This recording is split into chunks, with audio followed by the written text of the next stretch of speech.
I'm wondering if I should give myself something to do while I wait. Because I know it takes about, what, 5 minutes? I hope everyone's doing well. I know that you guys aren't going to see this yet. I am going to get a crochet project to work on. Excuse me. To have over here. So I have something to do. Apparently, Genevieve and I have had a miscommunication. Hi, Sienna! Hello! Hi, Godfather! My first ever live. Wow, that was quick. I thought it was going to take like 5 minutes. Let me set this up. Yay! This is super exciting for me. Can you guys hear me? Okay. Hi, Alan. Can you guys hear me? I have these on just in case. I did send Jen a link. It took me a little while to figure it out. And yeah, she's sending me text. She's like all stressed out now, so I feel bad. I think that she and I had a misunderstanding, but I've been hanging around and waiting since what, 10:30 this morning. So hi, Alan. Hi, Godfather. Hi, Sienna. How are you? Awesome. I am so happy. Hey, Sienna, I really enjoyed seeing your video with the that tongue drum you have. That was awesome. I don't know why I didn't see it before. Am I too loud, Godfather? Yay, I'm so happy. I want to scream, but I'm going to make you guys deaf. Hooray! And I'll figure out how, I figured out how to play music on my TV, but I don't have it set up. Because my music playlist, hi, how are you? Is it Rinku? Let me know if I pronounced your name right. Hi, Godfather. Oh, I'm excited. I am so happy. I don't have any plans at all for this chat. I'm nervous and I'm excited. And so my friend Sienna Price here, Sienna, do you want me to tell them what your channel is about and tell them a little bit about your content too? Let me know. But she has I think it's called a tongue drum, and it sounds like chimes when you, oh, I'm too loud, huh? Am I too loud, Godfather? Sorry. I don't know who you are, SA Vlogs, but hello. Hello, Rinko. Yeah, so Sienna Price, you'll see her there. I don't know if there's a way you can click on her name and see her channel, but she's neurodivergent like I am. And so I've developed a friendship with her a little bit where we've been talking back and forth on some of her videos. And okay, that's good to know. Thank you, Alan. Yay. So yeah, that was really interesting.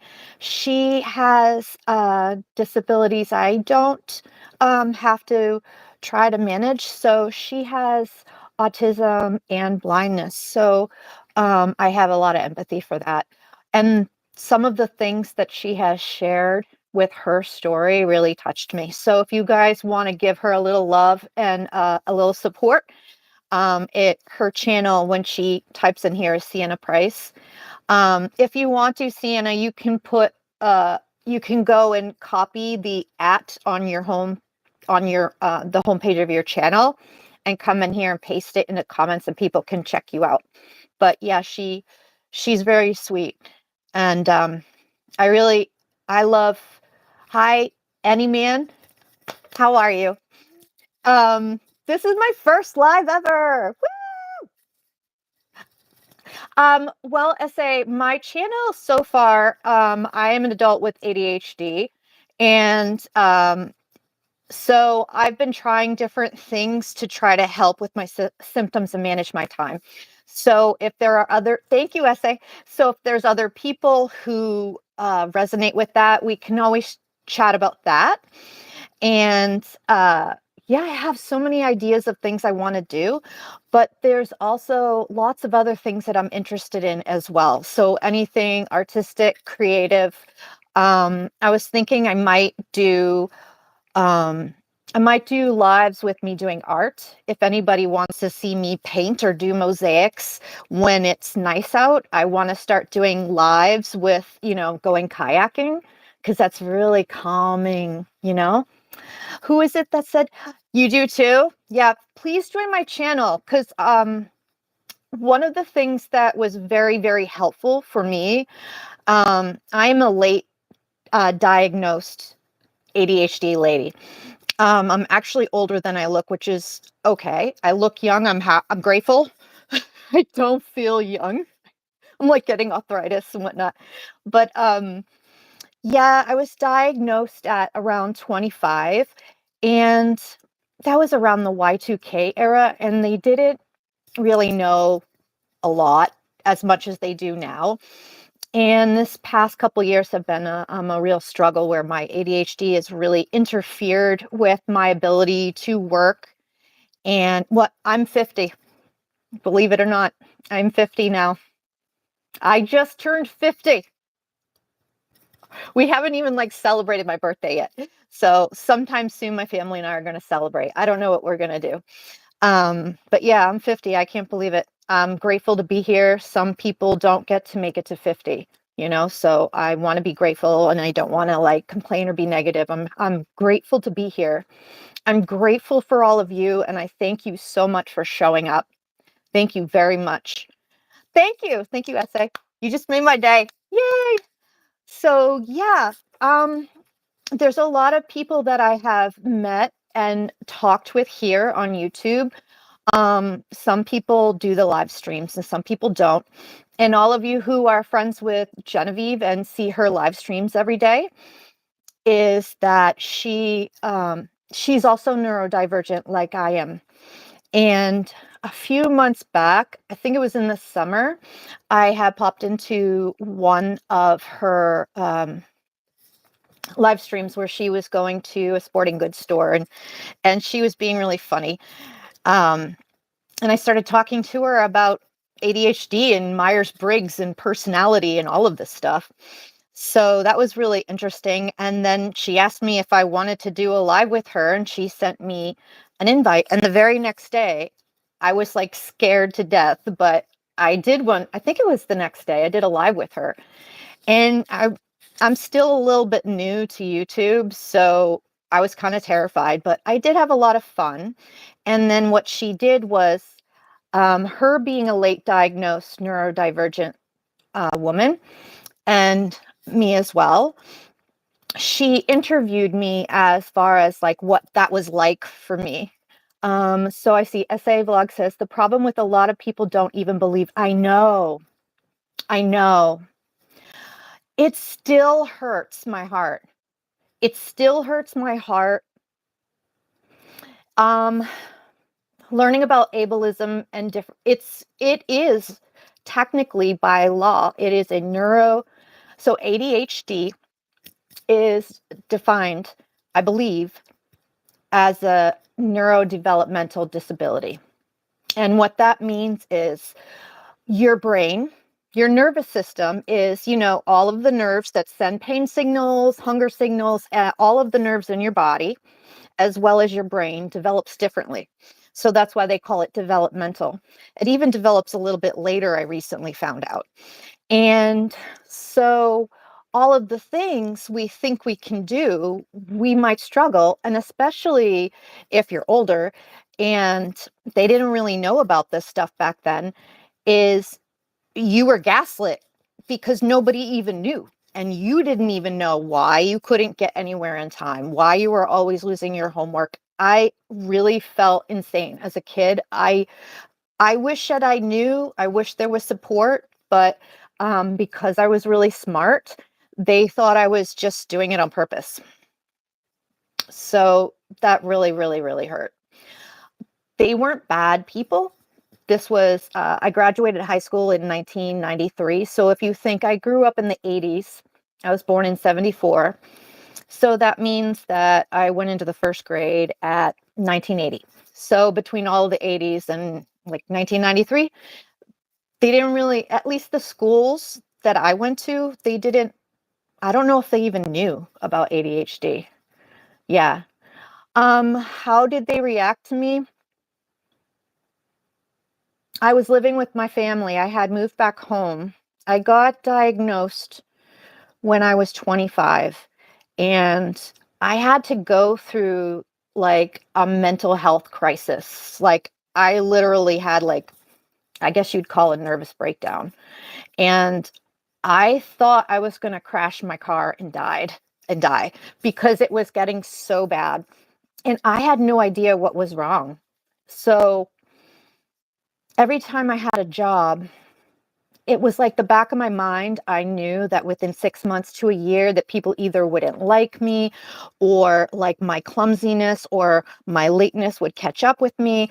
And so each job I figured was a new chance to start over and try to fix it, because I felt that that showed some kind of like weakness on my part, right? So I thought that I could overcome it. I didn't know. And so, and I was super sensitive. And I'm just now kind of learning that I might also have autism. And I recently, a cousin of mine recently got diagnosed. It's my cousin's daughter. So that is, she has ADHD and autism. There's another family member, same age, that has autism and dyslexia. Their mother, the two kids, their mother has, my cousin has ADHD and dyslexia. We have a lot of depression in the family, and I have since learned that depression runs in similar family lines as ADHD. Um, Sienna, let me read what you said. Sorry, and let me catch up. I've had people not believe me when I say I'm completely blind. I don't understand that. A lot of people don't know about blindness and autism together. I am so sorry, Sienna. I don't know. I'm starting to wonder if it's like a human nature thing, that if they don't physically see you in a wheelchair, they're like, you look fine. That's basically, they have to struggle with their issues. So they're like, that's your problem. If you can't get to work on time, that's your problem. And they'd find a way to get you to quit. So you are doing great in life. On, you might not say that. I am recovering from a burnout.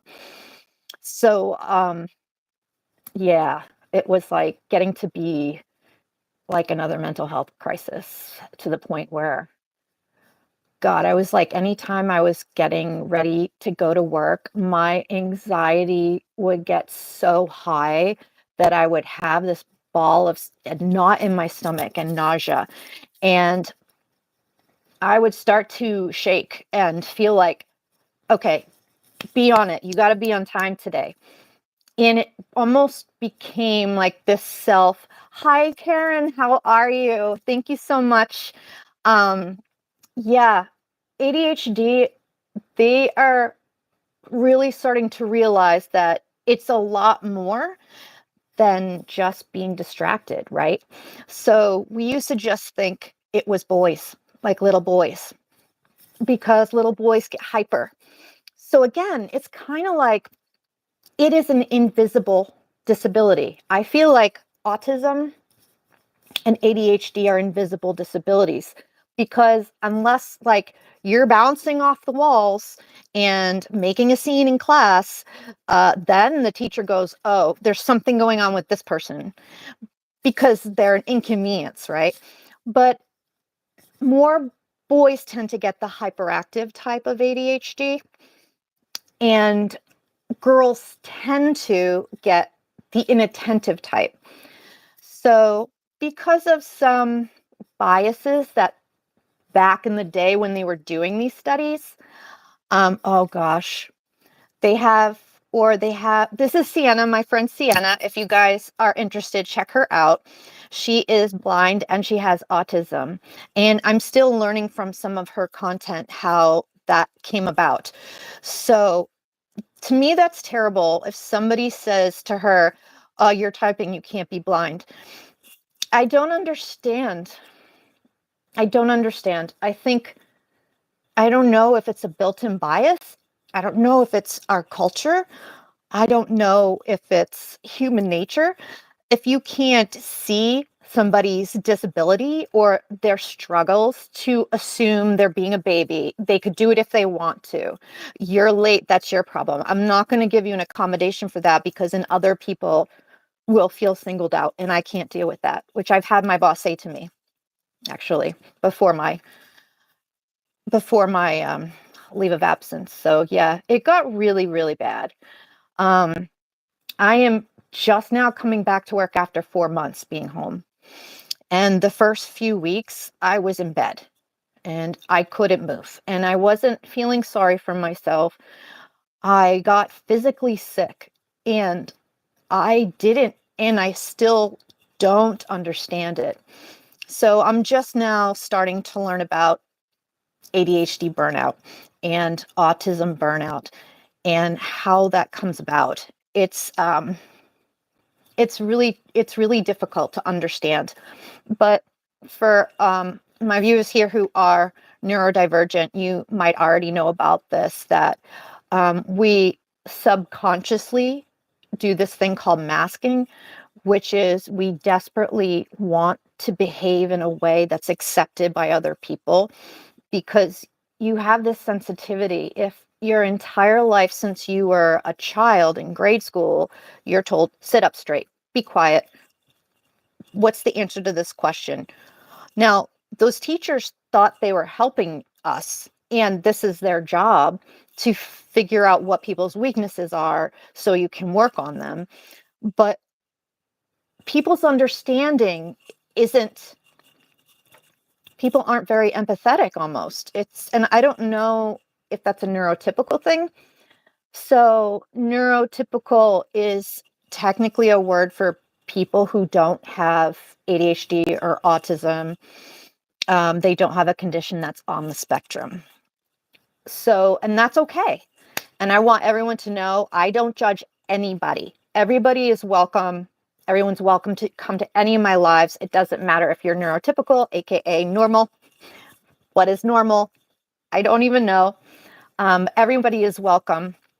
I do not want to make anyone feel bad. And if I ever do or say something that comes across as judgmental, and I don't mean to, or, because now that I'm learning about ableism, which is a bias against people with a disability, it's a type of prejudice, I'm realizing I was that way too, because I didn't know anything about autism at all.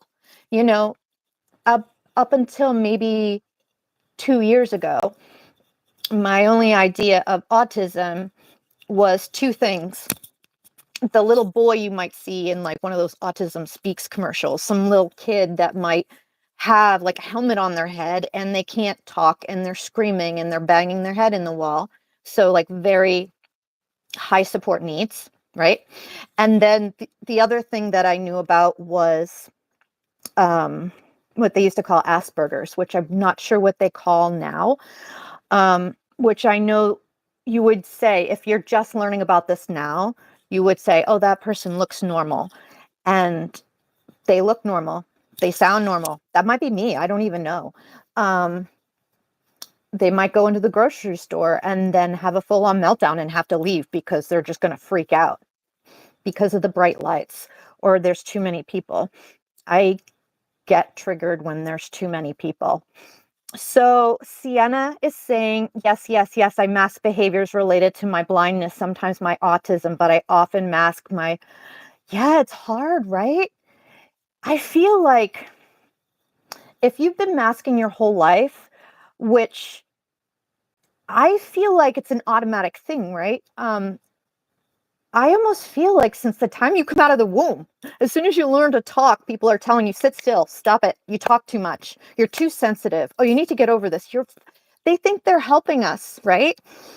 And parents of a certain generation feel like it's their job to mold us, that we don't come with our own personalities, that they didn't know, at least in my generation, I'm a younger Gen Xer, they didn't know about these things. So they felt it was their responsibility and duty as a parent to mold us into good humans, that it was all through parenting. And interestingly enough, that is a bias that I think some people still believe today because they don't know any better. They feel like, oh, your kids, it's just bad parenting. And it's not true. Actually, what I would like to do is, let me read what Sienna says. So I wasn't allowed to stim, to touch and explore things, to run into things, to use my sensory items, to cry, to... How awful.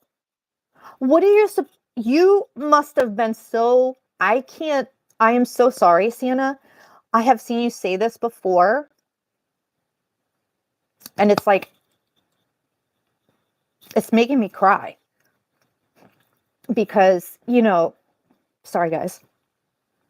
How awful is that? I think the people who are strict with us, I don't know if they know how harmful that is. Because when they tell you to stop doing the thing that you're doing, whether you're hand flapping or like me, I was always fidgeting.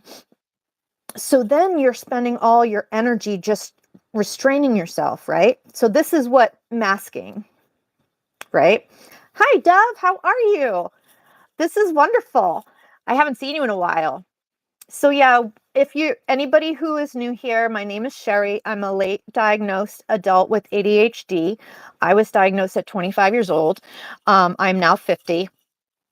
And a few months ago, actually the last couple years, my ADHD and my depression got so bad that I actually couldn't get out of bed. And my fiance was probably going to leave. And I had to get mental health help. And the shame about that, and the embarrassment about that, and not knowing, why am I stuck in bed? Why do I not care? And I think, autistic burnout and ADHD burnout, if anybody here is diagnosed with major depression and knows what that feels like, it's, if you have an episode over a number of months where you almost feel like you can't move, it's very, very similar to that. Very similar.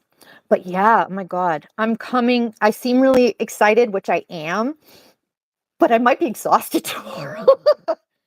But I can't, it's really hard. Right now, I'm trying to figure out how to learn what things we can do for ourselves to take care of ourselves, to mitigate the stresses of our triggers, so we don't hold all the stress inside when we're at work or when we are communicating with family or neighbors, and how to protect your time alone that you need to recharge. And I was doing all of that too. Yeah, so Dove is saying, I think social media is a nice platform to combat somebody's depression. Yeah, I actually am diagnosed with major depression. It does run in both sides of my family, and both of my parents have it. Now, my father's now passed away, but so interesting stories. When I was young and I was growing up, and I saw both of my parents have this, and that was actually very brave of them to come to me as like an 11-year-old kid and sit me down and explain depression to me. And in the 80s, people had such a stigma, and I think there's still some, It's very different now, but there was huge stigma, anything to do with mental health. You did not share that. There was shame because the average person would look at you like something's wrong with you. Stay away from them, right? So they explained to me what depression is, and it's a chemical imbalance, and that they take medicine for it. And I was having a lot of problems in school, and I wasn't making friends, and I was scared of the other kids. So I would go off into the woods all day long and play by myself, you know, and they did bully me. I was different, which is a very common experience for a lot of people with autism and a lot of people with ADHD. Any neurodivergent person. I think there's something about kids, they sense when something's different. And I don't know if they pick up this habit because of seeing their parents judge things, or if it's just like this dog eat dog, something's wrong with you, don't join our group, or we're just picking you to be the one that we're picking on who's different. But yeah, I hope that the kids aren't doing that as much now.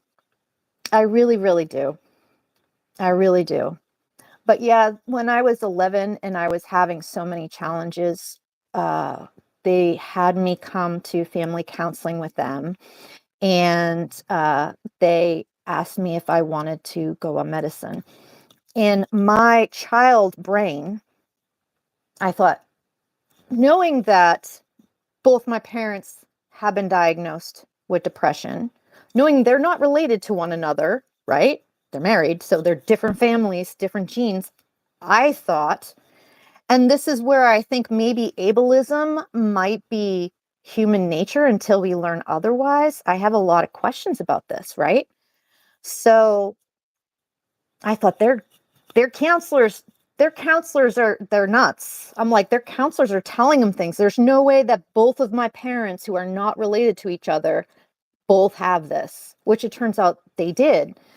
I'm not taking that medicine. I don't want it. And then as I grew up, seeing the challenges, particularly for my mom, she had to change medications a few times, which anybody who is diagnosed with a mental health condition such as major depression, eventually you may have to change medications because your body adjusts to it, and over time it's not as helpful.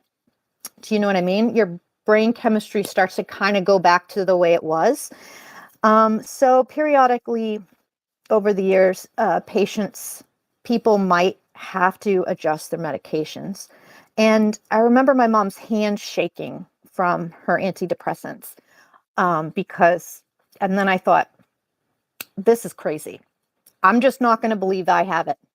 I told myself as a young adult, a teenager, and into my 20s, I'm like, I'm not going to be like that.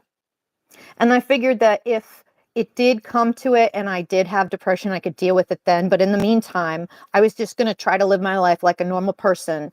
And I figured that they might have convinced themselves they had something they didn't because of them being so pro counseling. And it turned out I was wrong. I was wrong. Both my parents had it.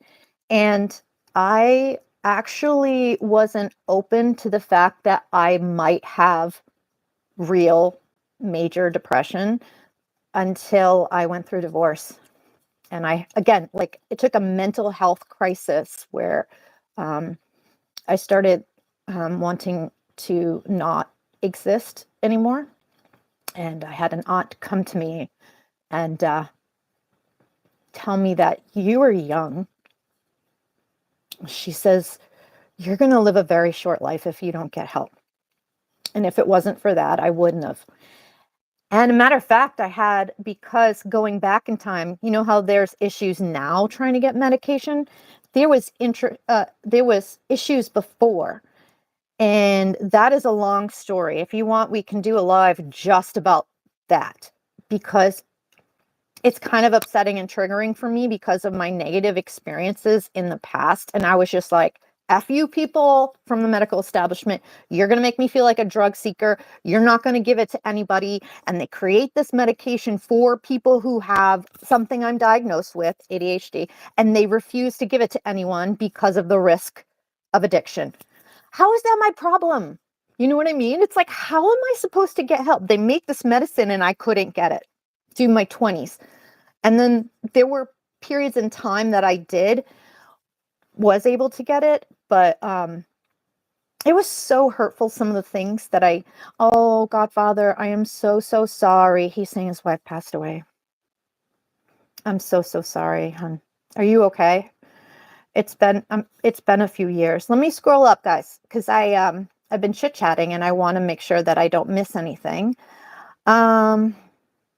Oh, Godfather, are you saying that you take Valium, the medication? Sherry, oh, Dove, you're very sweet. Who can interact with anyone. It's really disappointing to hear. Yes. Yeah. Yeah. And I was diagnosed with depression. And I am so stubborn. And I think maybe it's because of the upbringing I have had and the way the culture was in the 80s that it's so different now. Like, you were scared of your teachers. You didn't have to. Now they have like surveys they give to students to rate your teachers. And I'm like, that is blowing my mind. When I was a little kid, you were scared of your teacher. Now I was in public school, so I didn't have to worry about, like Catholic school kids had to worry about their knuckles getting, they had corporal punishment. They could get beaten. We didn't have that, but they didn't exactly care. You did your homework or you didn't. And if you didn't, then you're being difficult, because obviously you could if you want to, because you're smart. So that was the belief. My ADHD brain's going in circles. Let's see. I had kids pick on me because I was different. Yeah. Kids are so cruel, Sienna. Kids would sneak up, hit me. They would sometimes put things in a... How are you doing now, Sienna? I am not on medication. I do natural remedies. I also use music as medicine. I agree that music can be so healing. There's something about these sounds of chimes and certain tones, like all of you here that are from Genevieve live streams. She's a late diagnosed autistic lady, and she and I connected because I'm a late diagnosed ADHD lady. And even though we have different diagnoses from each other, as I've been learning about autism as well, there's all these symptoms that you could potentially have as an autistic individual, right? So there are these realms. So there's the sensitivities, the sensory sensitivities, right? There is the eye contact there that some people are sensitive to and don't like to, or it's very uncomfortable for them. There's like a whole bunch of different. And so some people may struggle with some things and not other things. And the next person may struggle with something completely different. So you may have two autistic people who are both autistic, but are completely different from each other. It's the same thing with ADHD. But there's actually these two circles overlap.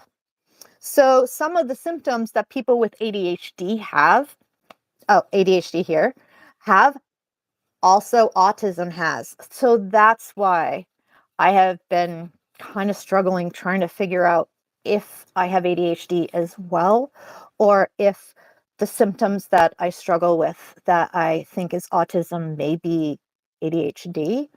But I was in this ADHD educational group last fall or winter, and it was so helpful that I really, really want to make either a series of videos for my channel for you guys, or do live streams like once a week, the way we did it in my counseling. And I feel in this group, there was a waiting list to get into this group. It was an ADHD group, and it wasn't like, I guess a little bit like a support group, but it was mostly educational. And each week we went over a different topic of something that we might struggle with. And so they had 15 people could fit in a group. So I was on a waiting list and I had to wait for a couple of cycles before there was an opening. And I was just like desperate for anybody who felt different like me. Cause I'm tired. I'm older. I'm tired of struggling so hard. And I just want to be me. I'm tired of feeling bad about myself, of not understanding why I can't do certain things. Doesn't accept it. You know what I mean? Like I'm like, you could if you want to. It's really hard to undo all those years, right? So I think that I'm going to give myself grace on that and just know probably for the next couple years, if I'm 50 now and I just started to learn about autism and the possibility that I might have autism as well now, and some of this stuff with ADHD that I didn't even know, because I learned 25 years ago and I had all the books, right? But all this stuff is like completely new to me, like the executive dysfunction and all of these things. So it's almost like, I don't want to say like a second adolescence. It's almost like I'm getting diagnosed all over again. And it's a lot. I'm still overwhelmed. But if I could figure out a way to break down all of this information, maybe like somehow turn it into my special interest and put it into categories where you guys can look through it, see what relates to you, and then learn about that difficulty, learn why you have that difficulty, the difference in your brain, because the anatomy of our brain is actually different. I just learned that from that ADHD group. Did you know that our brain is physically a little different? If you have, now I'm not sure, I know from what Jen has said on her live streams that if you have autism, that your brain is also different in some ways. I think it might be slightly different than the ADHD brain. But yeah, God. So Sienna's saying, I want to be myself without caring so much about the judgment. I know it hurts.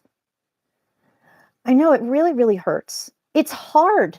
How can you heal yourself if you don't learn what are the things that are a disability? I know that we're not supposed to say higher functioning, lower functioning anymore. So I'm not, forgive me, if you guys know I think you're supposed to say higher support needs and lower support needs. But somebody who can pass as normal, like myself, um, it's not, you don't have the same challenges as somebody who is maybe in a wheelchair, nonverbal, or hitting themselves all the time. But at the same time, it's almost like, I don't know. I've really heard from some of these people on YouTube that it doesn't mean it's less of a challenge, because it's almost like you've been told your whole life there's nothing wrong with you, right? You're fine. You could do it if you want to. And so they're mad, parents and teachers. So my whole life, I thought something was wrong with me. And when I was a little kid, I hated myself. I actually have a memory. I wasn't able to have friends, and I didn't understand why. I didn't understand. The other kids seemed to understand each other, right? Which now, as an adult and now learning about ADHD and what that means for a child, and how the child doesn't understand social skills and social cues, very, very much like autism. Now I understand, and I feel sorry for that little girl that I used to be. But I would come home and cry because I didn't understand why I couldn't have friends.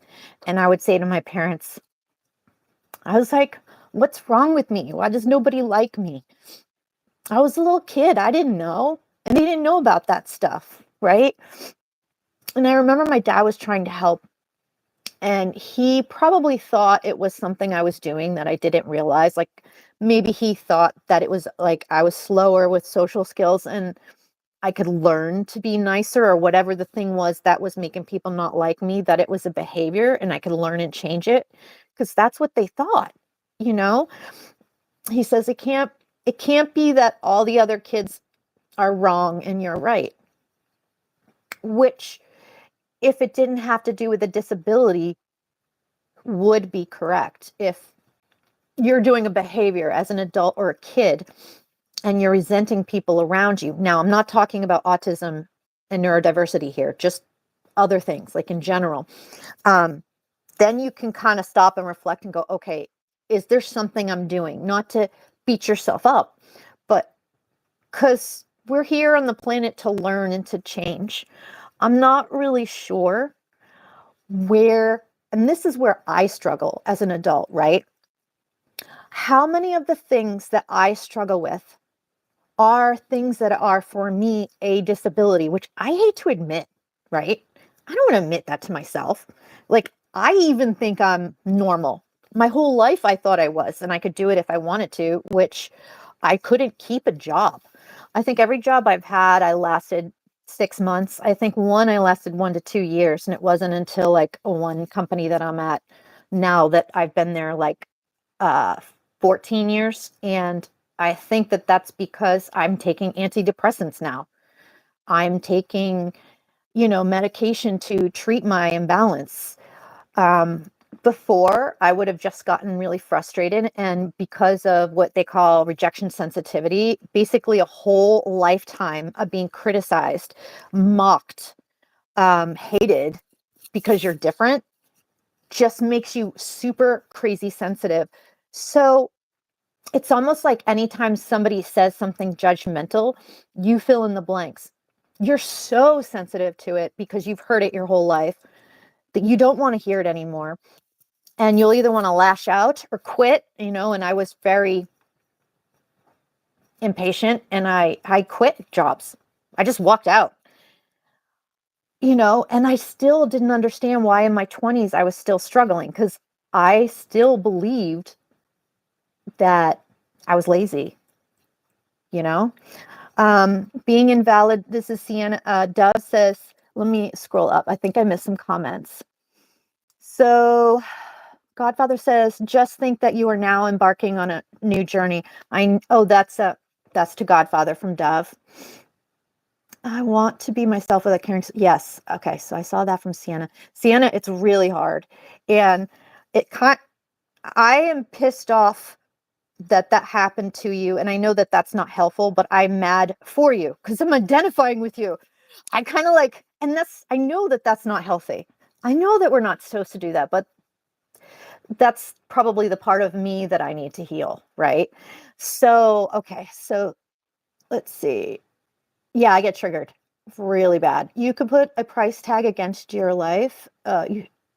I don't understand what Dove means. Sienna Price, you should put a price tag against your life. Your life is entirely yours. Don't give anyone opportunity. Okay, yeah, yeah. It's easy to say, right? It's easy to say. It's so hard to do. Because if you think about it, um, thank you. Well said, Dove, to Sienna. Dove, Cheryl, I admire you a lot because you talk too much, but you talk loose. Oh my God, thank you so much. I get my self-consciousness is because my entire life people got impatient with me and told me I talk too damn much. Stop talking. My parents, the kids, the teachers. And I didn't know, I was interested in everything. You know what I mean? So, and I did notice when I go back and watch some of my like vlogs that I do, which end up being crazy long, but I post them in this like 30-day journey where I'm actually trying all these crazy different things to try to get my symptoms under control because I still have this belief in the back of my mind. You could do it if you want to, which is horrible because it's not true. And it's so confusing, guys, right? What can we do if we want to? Because so I'm like, okay, because you do, at least for me, I'll have at least like right now in the time I'm in, because I don't seem it because I'm super excited to be here right now. So my dopamine is high and I'm like, yay. And I can think and I can talk. And then later on, I'll crash and I'll fall asleep. But I could literally wake up in the morning and sit down to eat my breakfast and look out the window. And if I do not tell myself pills, food, protein, like I've memorized this mantra, I feel like this insane person, like, I can't even remember to take my medicine. What's wrong with you? And I'm like, whatever, I'll do what I have to do, right? I'll do anything at this point. So I thought, well, let me memorize a meme, something. And I had been watching some old videos by Dr. Russell Barkley, and I can talk to you guys about him. I, from what I've seen so far, I trust him because he's kind of hard to watch sometimes. Well, he's neurotypical, I think, so it's hard because the stuff that I was watching was seminars, so they kind of went long. They could be like an hour or two, and the seminars were for the adult parents of ADHD kids and the teachers so far. And so I remember watching one of them, and he's like, stop expecting your kids to remember. They're not going to remember. Stop expecting it. They have poor working memory. Different. Stop doing it. You have to take the things that our poor working memory will forget, and you have to put it outside of you. And that's a technique. That's a trick for ADHD. It's called scaffolding. Have any of you guys heard about scaffolding? I'm not sure if that is something that would help autistic people as well. I know that several of you, I believe from talking to you in Genevieve's live stream, that I believe a few of you are also autistic. So let me know what tricks would be helpful for you as well. Let's see what I've been missing. I'm so sorry what you've gone through, Sienna. It just kills me. I really, it makes me so upset. And I know it's not helpful, and I apologize for that. I like hurt for you. I just don't understand, guys. There's some things I do not understand. I'll tell you what. I was diagnosed Y2K era, year 2000. That is literally almost a quarter of a century ago. They knew then that up to 80% of women, I think it was like 70 to 80% of women, I can't remember. I will probably be able to find in a box somewhere all the stuff that I got when I was learning about ADHD the first time. I'd probably be able to find in a book or an article or something. They knew then up to 80% of women never get diagnosed, right? They knew then it wasn't only boys. They knew then that it was real. But for some reason, people walk around and they think it's not real because to them, they think it's not real. Which doesn't make sense to me. If you think about it, that's not rational. Should we make opinions on what's real and what's not real if we ourselves do not have all of that information? You can't. Am I a doctor? No, I'm not a neurologist. I also do not work in the field that studies autism or ADHD, right? And I'm just somebody who has had to educate myself because I was failing at life and I didn't want to be here anymore on the planet.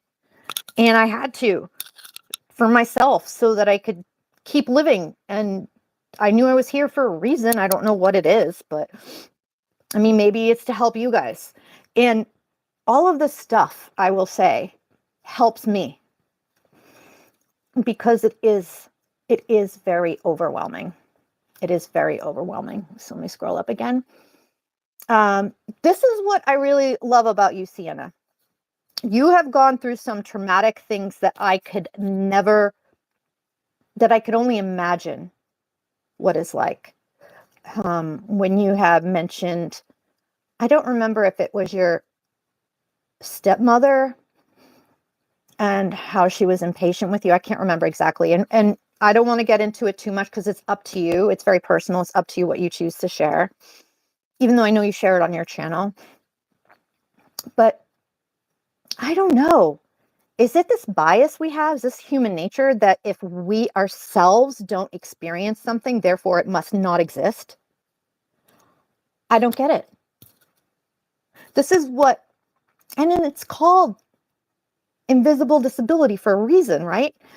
I'm thinking that if it's not included, I personally feel that this is just me as one person whom probably has autism. I'm not sure. I'm not diagnosed yet. I'm working with my counselor to get an adjunctive additional therapist, and that's this whole process. Um, that's one of the things. I see her on Saturday. Her hours with all of her clients have gotten cut in half, so I can only see her every 2 weeks now. And because she herself has ADHD and my ADHD has gotten so bad, I could sit here when I wake up in the morning and feel like 20 minutes have gone by and then look up and it'll be like 4 or 5 hours. No lie. What is that? What is that?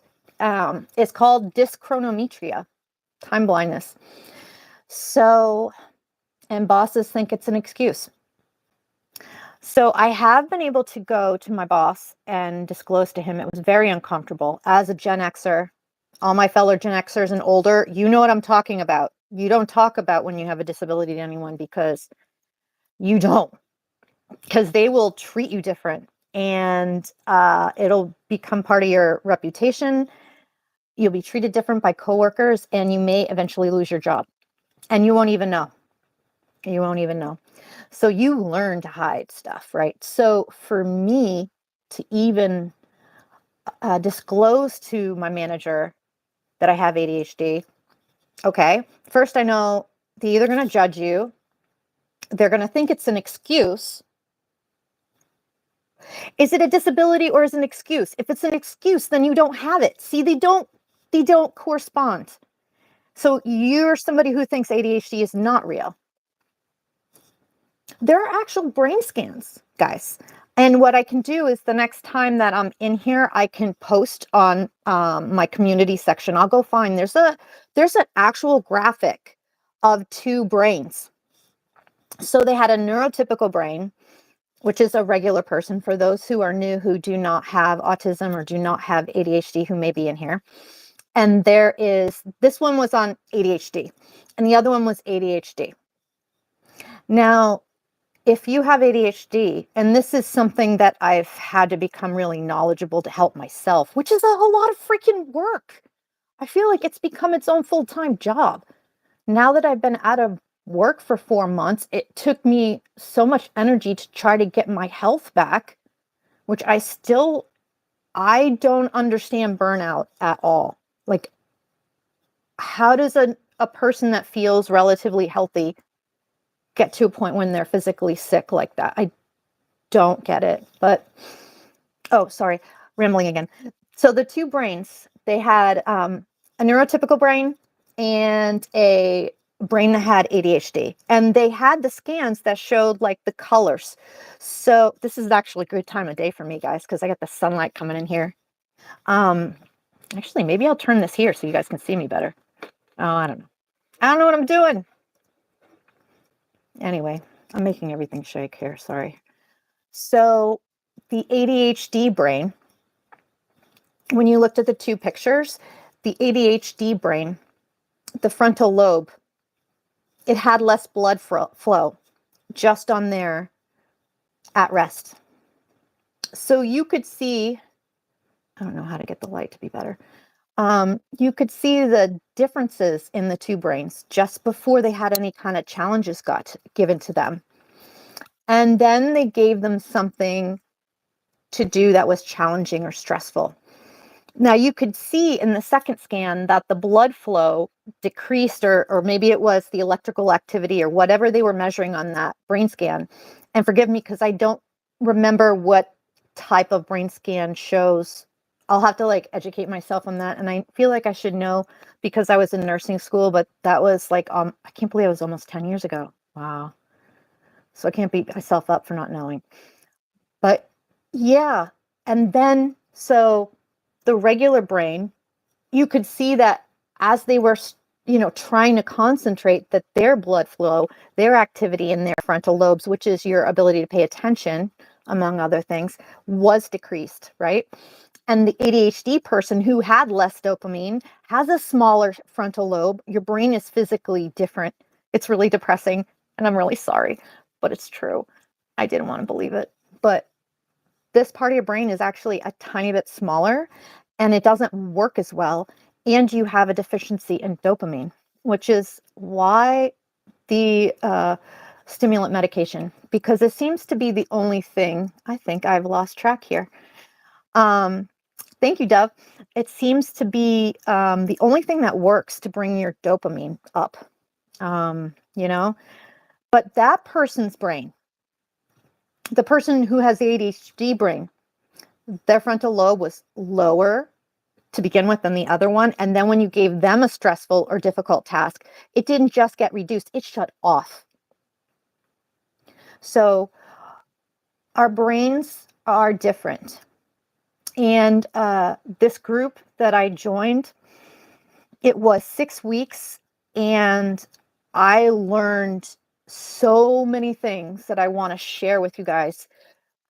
And I feel like I have to, because it was all this information, all these things that I didn't know that we struggle with and why, and the biology of our brain and what part of our brain does different things.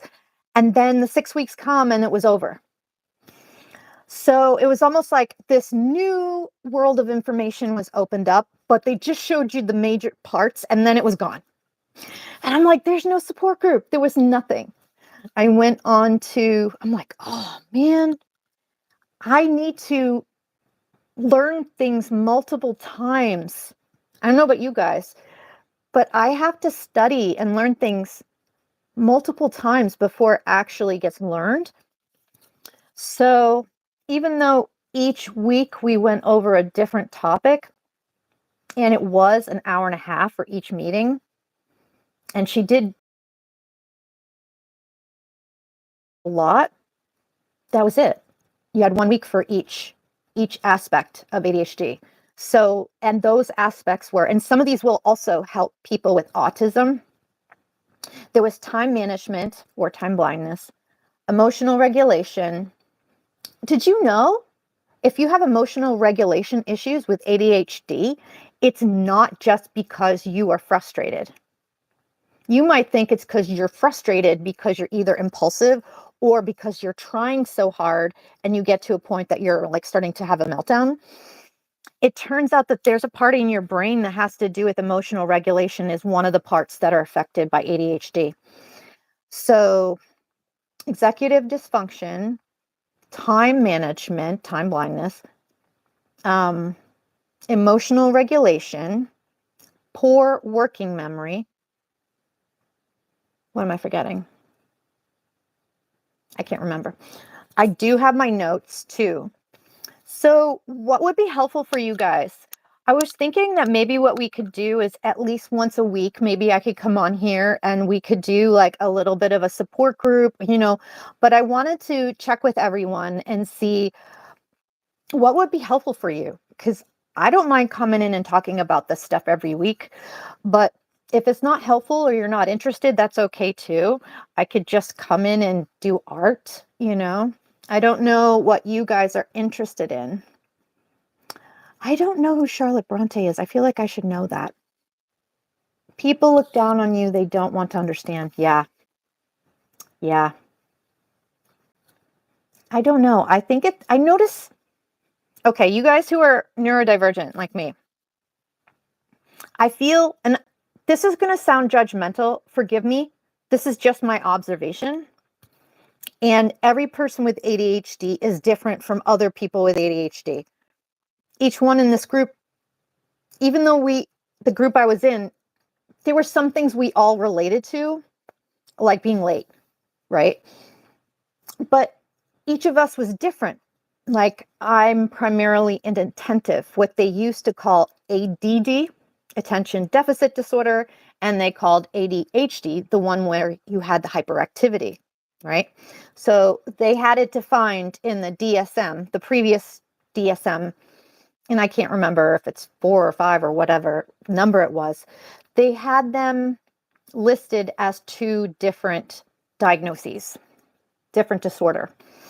Now which I was kind of frustrated about because it took me a while to adjust to that. And I'm like, no, I don't have ADHD. I have ADD, right? I don't have the hyperactivity. Thank you very, very much, Dove. I appreciate it. You know what's funny? Before I go on that tangent, I actually caught myself. Oh, you guys proud? I stopped myself so I could finish my sentence. I'm about to lose it. It's about to go. Oh, the diagnosis criteria or the definitions for attention deficit disorder now is all the different types of ADHD are called, they're all under ADHD.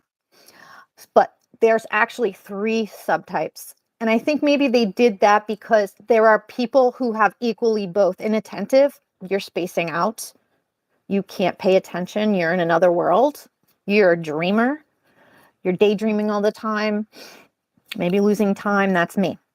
So I'm primarily that. That would be ADHD. And then my type is inattentive, primarily inattentive. Then you have people who are ADHD and are primarily hyperactive. So maybe they don't space out, but maybe they're impatient. Nobody's ever going fast enough. Your brain's going a mile a minute. You can't sit still, and they're great. They're smart. They're going. They're dynamic. They are amazing at sales. They are passionate. But God help you if they're behind you and you're at a stoplight, right?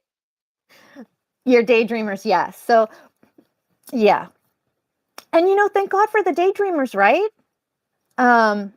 Didn't John Lennon wrote that famous song from the Beatles? You might call me a dreamer. Which song is that? Why can't I remember it? You guys will tell me. You know what I'm talking about. It's like famous. It might be his most famous song, I think.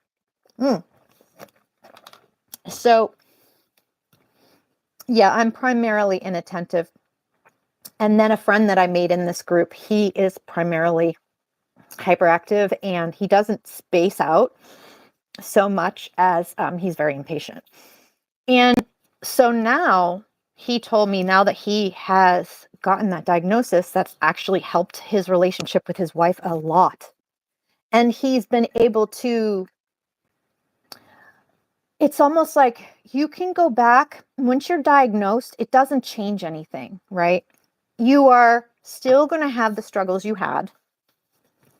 You're not going to magically get better, but the understanding, I almost feel like when you first find out, it's super overwhelming because it's a lot to take in.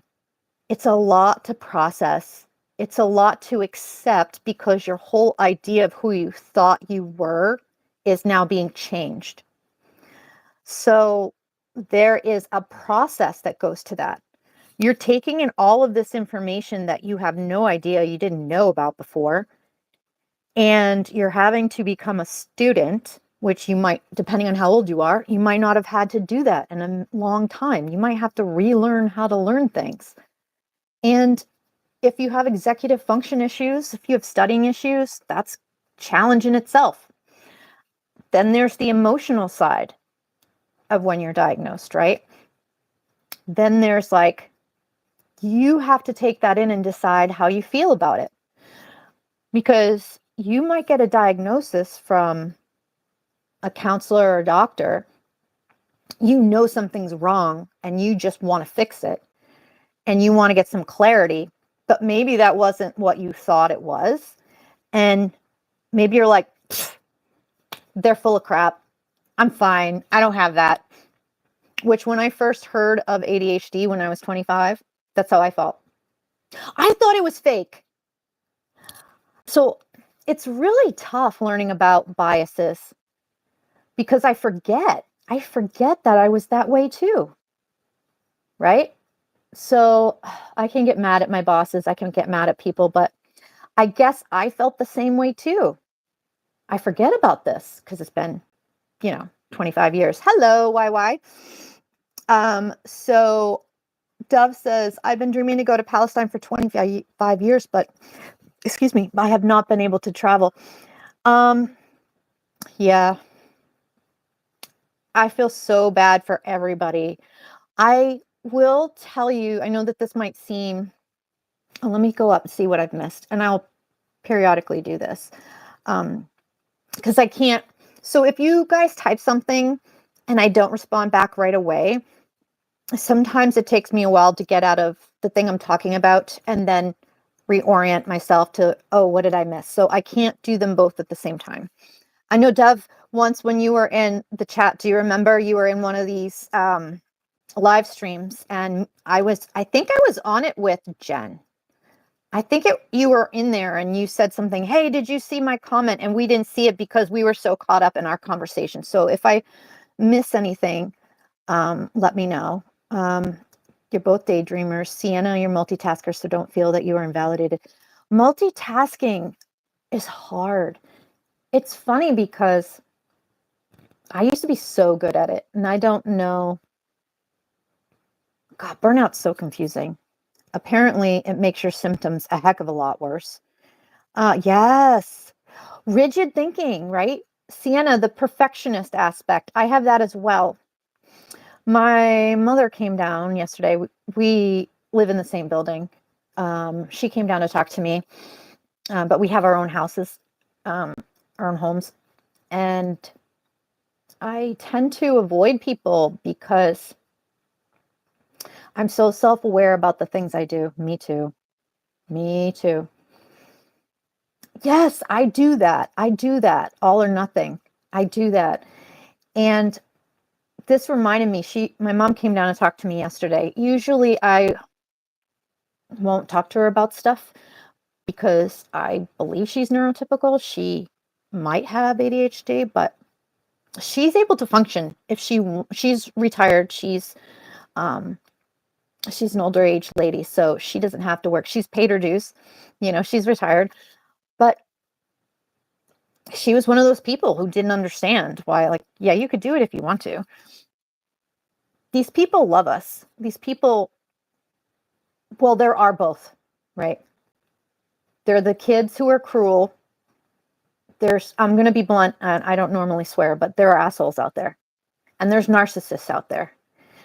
I do think it's very important for all of us, if you are a neurodivergent adult and you find that in life you take things very literally and you also are very empathetic, that your heart is open and you say what you mean and you mean what you say, that you might find in life that you might be vulnerable to people who seem to really care about us, but are charming and are manipulative and might take advantage of that.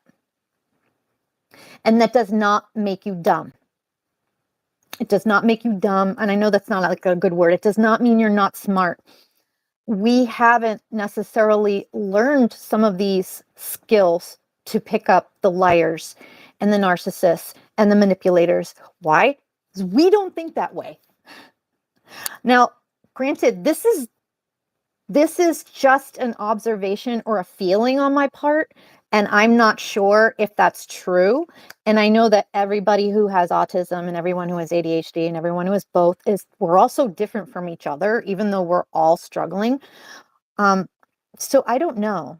But I have read about this. I have read, particularly autism, that you are vulnerable to being exploited or in abusive relationships or are with narcissists and sociopaths. So I think that would be really good for us to talk about sometime as well. What do you guys think? Do you find that you are maybe slower to learn some of these social skills than other people of your age group, and that when you think you finally found somebody who's honest, that they end up being somebody who takes advantage of you too? Or have you had that experience where you couldn't tell when somebody was not fully honest with you, that because you yourself don't think that way, that it wouldn't occur to you? Am I like way out on left field? Is that an experience that any of you guys have as well? I know that it can happen, and I I know that there's a difference with, and you guys can educate me. All of you guys who have been diagnosed with autism and have known for a long time, I am just learning about this. I think it's been maybe a year. But I still feel like I just started learning about it. There's so much I don't know. And the differences with the different people who have autism in what they struggle with is very striking to me. Besides like the level of support needs, you know, like some people are only literal thinkers and symbolism or analogies, poetry songs don't make sense because your brain's wired different. I can do both. And the empathy thing. Some people have autism, excuse me, and are sociopathic. And I know, right? Thank you, Dove. It's funny. Don't be sad, guys. Don't feel bad for me. Don't feel bad. I'm not getting my first paycheck till after Christmas. So yeah, this is going to be, I haven't talked to my mom about it yet. She hasn't put a tree up. I think she's been struggling with her issues too. And my fiance and I, we're basically like married. You know, we've been living together 7 years, and we've been together, this February will be 13 years. And my actual engagement ring needs to be sized, and it's an antique. So I will have it eventually sized, but it's going to cost some money. So I have to save up. So let's see. What have I missed? Dove, it's got to be tricky. There's the war that's going on. Is it still going on? I heard that there was some kind of peace agreement this week, and my time blindness is messed up. So it might have been last week. And I think it was good for like a day. And then Israel started again. I can't have an opinion. I can't have a feeling who is right or who is wrong. And just to let you guys know about myself, because I am a baby channel and I'm still learning about how to edit videos and this is my first live. Like this is also new to me, but we are each different, right? And one of the things about me is that you will see I won't talk about politics a lot. And I don't want you guys to feel it's not allowed. If there's something that's bothering you and there's something that you're upset about, feel free to be yourself. Anytime I do a live, I want you guys to know you do not have to mask for me. I don't know if it's possible to stop masking if you've been masking your whole life. Yes, Sienna is very articulate. She's very intelligent. She's very empathetic, and she's been through a lot. And if I went through even a fraction of what you did, Sienna, I don't know if I could have come to the level of forgiveness. Now, I know that we should, because it's healing for us, right? I recently heard a saying, it might be an older saying, Sherry, Christmas around the corner, there's no chance of a ceasefire. My heart breaks for all people in any war. People are dying. That's what I care about. I care about innocent people who are dying in any country. I'm not gonna, this is something, the whole, Dove, what country are you in, hon? Are you in the US? Are you in another country? Some of the things that you speak in text and some of the responses to videos on my page made me think that maybe you might have a different nationality than I do, and that's okay. That's totally fine. You know, that's great. God, I hate it. I know. And you know what? It's funny. The other day, I was driving home from my second day back at work. And if you guys are interested, I can tell you how that's going. I started, you don't even have to watch the 30-day experiment videos I've been doing. Hi, just a country boy. How are you? How are you doing today? Do you or someone you love have ADHD or autism? You are welcome to stay here, regardless if you do not. There's no way I could know because I could just tell by, sometimes you can pick up on things like somebody. I figured that you might be from another country. It might be a language difference, but I could be wrong. You do have ADHD. Have you been diagnosed, country boy? If I'm being too personal, we don't have to talk about you. I can just continue what we were talking about before you came in. But yeah, a lot of the people here know me from Genevieve Knight's live stream. I wonder if my boyfriend is. Well, the thing with ADHD, I feel like, and I'm somebody who not only is diagnosed, but definitely has it. I have imposter syndrome a lot. And you were diagnosed at 12. Do you mind me asking how old you are right now? Are you younger? Are you older?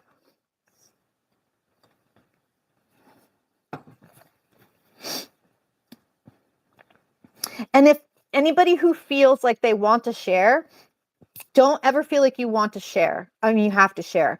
But if you feel comfortable, there's only 5 people in here right now. If you ever want to share, hey, this is my diagnosis, this is how old I was, I would be really interested to know what other people's experience has been, because we are all so different, right? Alan, you are doing well. Oh, thank you. I stopped reading newspapers or watching the news. I know. You know what? Watching the news in the morning has been a thing I've been doing subconsciously for a number of years, because I know if I don't put it on something boring that's going to just repeat every 30 minutes, that's my cue to leave. The whole day will just go by and I'll be watching TV all day and I'll be like, what happened? Have I been sitting in this spot for 8 hours? That has happened to me. I have to be careful. So you're 24. Do you feel, country boy, do you feel comfortable talking about your situation, or would you like to just listen to us? Don't feel like you have to. Oh, I might have skipped some messages. How far up do I have to go? Sienna Price, my husband is also completely blind. Wow. He doesn't have CPTSD, even though he's been through some traumatic events. I think the way we deal with things is very different. We all have such different personalities, We all have such different temperaments because we all kind of like are born with like a personality a little bit. And then we're also shaped by our experiences. We shaped by our culture, the country we're born into, if we're abused, if we're not, how supportive or not supportive our family is. All of these things make up who we are. And then on top of that, if you have ADHD or autism or both, each person is so unique to each other as far as like what things they struggle with. I feel like it's really hard to find people who have the same struggles. Even in this ADHD group that I was talking about, I felt like an alien. Oh, guys, I have to check my battery because I've been on here an hour and a half. Sweet. Okay, I'm at 46%. It hasn't died yet. I have a message from somebody. Okay, I'm not able to reply for a bit. I hope to see you live. Okay, when did she send that? 1:30 p.m. What time are we at? Okay, that was an hour ago. So Miss Genevieve and I had a misunderstanding, and it's okay. It's not bad. We're not like arguing or fighting or anything. I think that maybe, and she'll just have to tell you because I'm not with her, so I don't know. And it could be that maybe she's like a little burned out if she was already not feeling good today. You guys will have to tell me because I was only on there part of the time.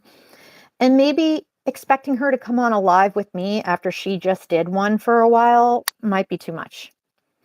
And I think that she was getting frustrated because for some reason I thought she was done eating lunch when I was asking her. And I was having a hard time because this is the first time I'm doing a live. So I didn't know how to send her the invite. And so then she's like, I can't do this right now. I just burned. So I'm sorry. I'm upset. And then I was like, I'm sorry. So she's like, no, just listen to me. I'm like, okay. So I just stayed quiet in text. So yeah, she was super frustrated, and I will hopefully get to talk to her about that. She and I have things in common, and yet we are very different people too, and we're from different parts of the country. So I don't know, maybe she was just triggered because she had such a bad day yesterday, right? Okay. My husband, okay, I read that. Sherry, you might have skipped. Oh, Dove, how far up do I have to go? One thing about me is I get bored. I do too. I do too. It's so bad. I have to be doing something all the time. And if there's nothing to do, right? Oh my gosh. So, guys, which one of you, I think a few of you guys were on the live with Jen, right? When I was talking with her and I was like, hey, you want to do one today? She goes, sure. And I was like, well, when do you want to do it? Because she and I always have misunderstandings as of when. And she's like, just come on whenever. And I never know what her plans are. And anytime I ask her what her plans are, and I'm not complaining at all. I'm not saying anything bad about her. I love her. She's amazing. We're all human though, right? So we'll get through it. And maybe because we're neurodivergent, you know?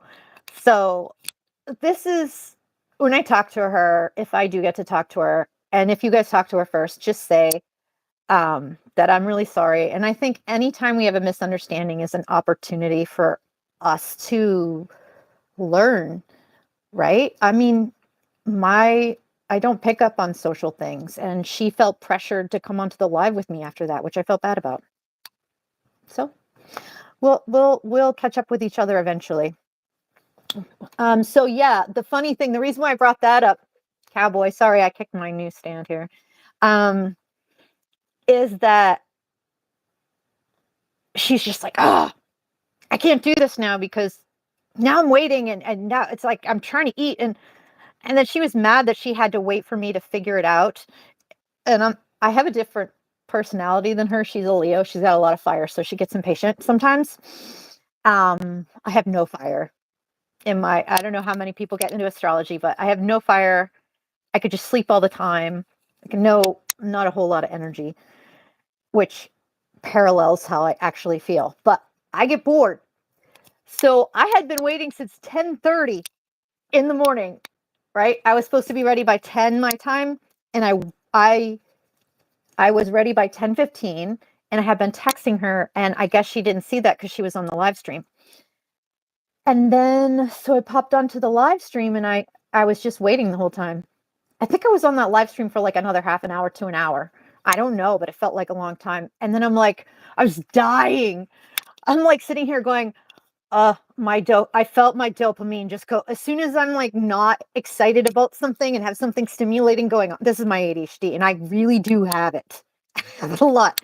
And as soon as like it wasn't happening, I started to fall asleep. I was sitting here and I'm like, dude, like thinking to myself, Jen, you're psychic. I'm like talking to my phone, like as if she could know. I'm like, maybe if I concentrate hard enough, maybe she'll feel me. And I'm thinking, this is rude.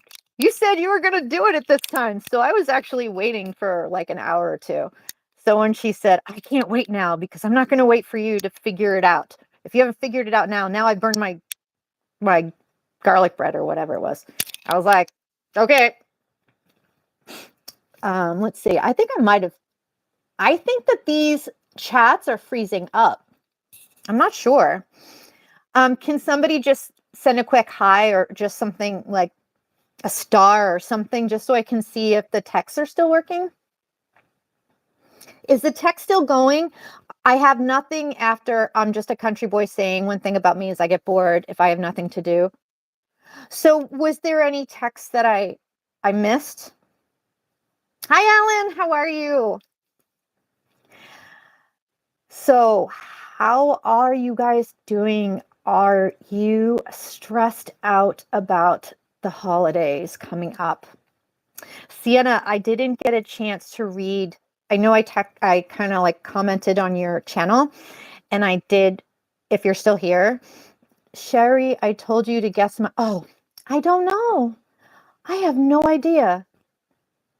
I didn't have I didn't have any kind of a feeling. I'm not psychic. Don't have I feel like it's possible that we all have some gifts, and maybe since our culture doesn't accept it and it's frowned upon, that maybe we don't develop it. Um okay, cool. Cool, cool, cool. Cool. Um are you guys interested in meeting regularly? Is there anything in particular that would be helpful for you guys? If you want to do a roll call and say who has ADHD and who has autism, don't feel obligated. But how can I help you guys? Because I don't want to bore you to tears. I mean, not today, because we're talking about a whole bunch of different things, and I like that. I like that. And you guys are listening to me, so I'm psyched. I might be talking to myself. Did you ever? Yes, yes. Before you popped in, I was starting to tell everybody a little bit about my story. I do have major depression, and oh, thank you so much, Alan. I hope so. I hope so.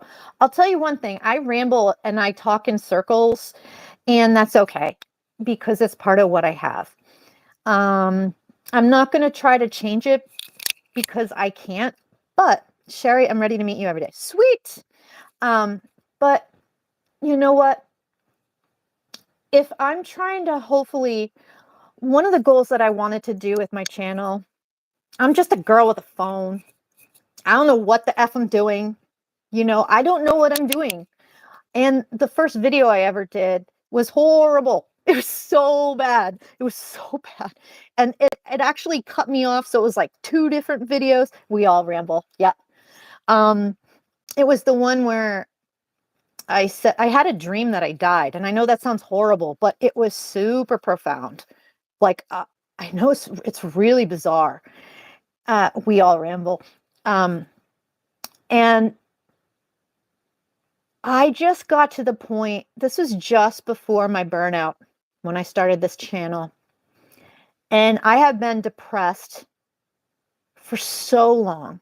Like, on top of my actual imbalance, like I actually am diagnosed with major depression. And I was in denial of that. And I absolutely refused to believe that I had it because I wasn't going to allow myself to be influenced by diagnoses and then think I had this disability that I didn't. And then I felt like that would influence you know how like when you believe you can, and when you believe you can't, you can't. I was afraid that I was going to be limited in my life and assume things about myself that weren't true. Growing up around people with depression. And I didn't want to be that way. But it took a painful divorce and me getting to the point that I couldn't move. I would come home from my job. I would kind of collapse into the bed. And then somebody would wake me up the next day. And my body was so heavy and I was so out of it that I didn't, and it physically hurt. I didn't know a whole day would go by. And my depression was so bad that just the thought, it sounds nuts. If you've never had major depression, this will not make sense to you. But for those of you who have, if you know, you know. The thought of even standing up to go to the next room to use the bathroom, the thought of having to walk over there seemed like this insane monumental task that I didn't have the energy to do. Yeah. Um, and I had an aunt who basically approached me and said, basically begged me to go on medication. And I had been absolutely against it. I'm like, I'm not going to do that. I saw both of my parents growing up with depression, and I've seen my mom on so many different medications. And yeah, I was afraid that I would defy it, be limited. I was believed it, and it wasn't true, that I would just miss out on life. I just didn't. Mercury is rising. So Mercury is out. So I'm just going to let you guys know. I've talked about this on my videos. Don't feel like you have to go watch them. They're kind of unwatchable right now because I've been doing these like vlogs that are kind of long. Like I can't even watch them. But I have ADHD. I started this channel to help people with ADHD and autism, and I can't even edit my videos because of my ADHD. I have no patience. I start to watch it and I'm like, oh my God, I can't believe I recorded it. I'm like, I don't know what parts to cut out. So I'm like, I'm just going to leave it because otherwise I won't put stuff out there. And somebody somewhere, I just pray to God in heaven, if somebody's struggling with something like I have, that hopefully it finds the right person and maybe somebody will be drawn to watch one of them and maybe it will help them, Yeah, you're right, Alan. That's all I can do. Alan, I know I haven't told you. Oh, I want to give a shout out to Alan. Everybody, Alan is a sweetheart. Thank you, Dove. Thank you, Dove. Yeah, it's been hard. Yeah. I did tell family and friends and some coworkers about my channel. And then I forgot about it, that I told them all and I sent it to them. And then, because I have poor working memory, and then I did some really bad videos showing me at my worst. So these are all things and I logically know, hey, I'm trying to help other people not be ashamed that these things I'm embarrassed by, I shouldn't be. Like, logically, I know that. And I don't know if it's just so ingrained from all the years. It's almost like I can't not have that trigger of being like, oh, I cringe. I cringe on my own videos. Maybe it's a self-conscious thing. I don't know. But I had this feeling. And I felt, you know what? Struggling with this by ourselves is fucking hard. It's hard. I'm tired of feeling alone. I'm tired of feeling different from everybody I know, and I hate it. And I was really hoping that, and I know as I'm learning more about ADHD and autism, I'm realizing that even if I'm meeting other neurodivergent, nobody's going to be just like me, right? So I'm like, oh, okay. So my expectations are changed. But I will tell you, thank you very much, Alan. Alan's a sweetheart, guys. He actually, and then I guess Stuff too, he's been like watching my videos and he's been giving me advice. And sometimes I'll read your comments and they're so long and thoughtful that I read through them, I take them in, and I'm like, I'm going to forget that later.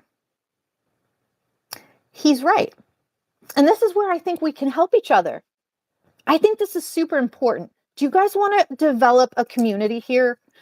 I don't, it's like, yes, if I can make this a full-time job, if I can somehow be monetized and support myself on this would be ideal because I do talk a lot and I have a lot to say because I love people,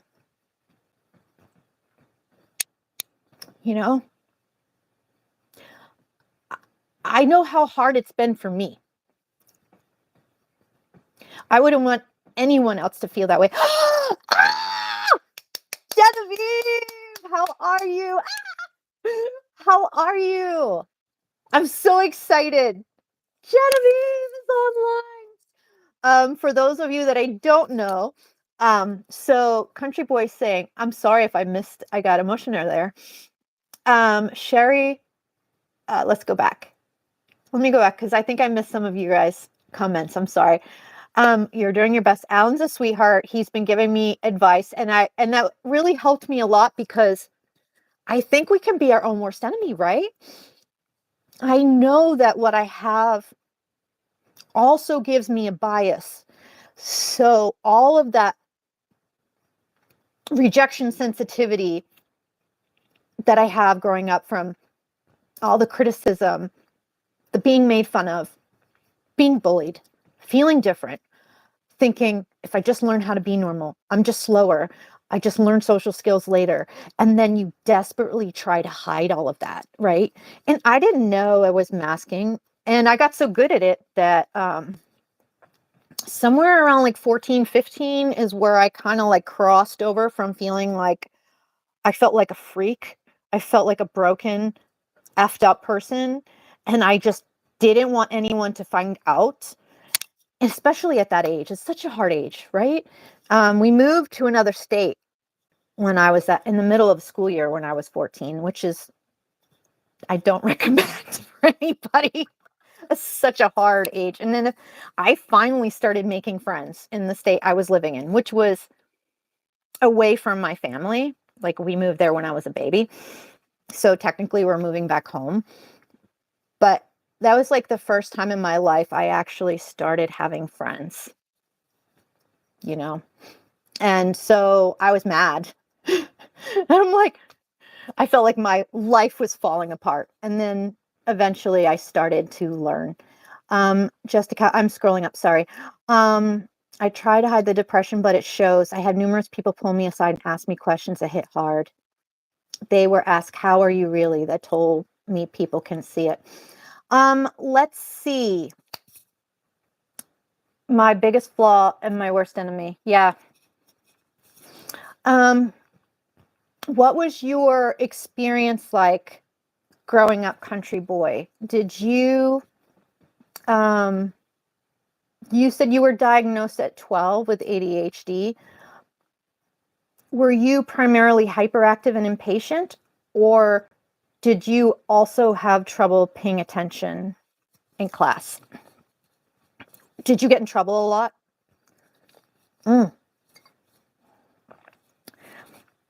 Jen, my depression got so bad. It was so bad. And being gone for 4 months, I don't understand the neurodivergent burnout, but I'm learning about it. I feel like it takes months of resting before you even start to feel a little bit normal. And that's not even the fact that I have major depression and I am diagnosed. It feels just like it. But I could tell that, and then I was depressed because of it, because I felt like I had been out of commission for so long, for 4 months, and I got into a point that I couldn't even like take care of myself. I couldn't like, I don't have the, Genevieve, you have the joint thing, and then you have your injury, your back injuries that you have day to day manage, and it can be very hard for you. I am grateful that I don't have some of that. I don't have like the joint issues you have. But yeah, I don't know how to supercharge. And from what I'm learning from my counselor, who has been very helpful, she has ADHD as well. I was really mad at myself because I was home for 4 months and I told myself that I knew I needed to take time off to recover because my body just like shut down. Like just the thought of going to work, like the last day that I worked, was going to work, I literally felt nauseous. I felt like I was going to pass out. I was dizzy. I felt like I was going to snap at anyone who came near me. And I basically just like collapsed onto my bed, onto the pile of clothes I was going to sort through that had work clothes on it. And I just cried. I didn't even have energy to get dressed. I just got out of the shower and I just like fell onto the bed and I just cried. And then I texted my boss. I'm like, I can't come in. And he's like, you can't do that. And I felt bad because he had just gotten home and he had to come in. And I'm like, I'm sorry, I can't, you know? So, let's see. Hiding depression is energy. Yeah, it is. Hiding burnout and trying to push through is really hard. Just, I don't get it, man. I don't get it. I do have to say, and I'm gonna respond to you, country boy. Hold on one second. I actually, if you guys are interested, especially ladies who might have ADHD, and I think maybe autism as well, check out Understood. That is a channel on YouTube. I think it's just called Understood. I think it's primarily ADHD, but they might have other things as well. And you can click on the thing that you struggle with. And yeah, I totally burned out. It was bad. It was bad. It was bad.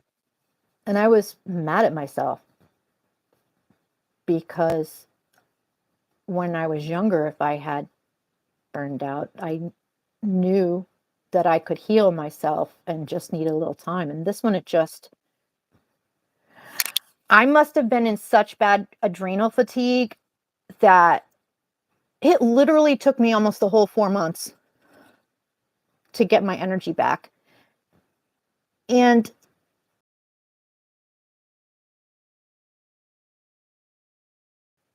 being honest with myself that I think maybe I had been in burnout for a while and didn't know, because the last few years I've just felt exhausted. And I thought that maybe it was menopause.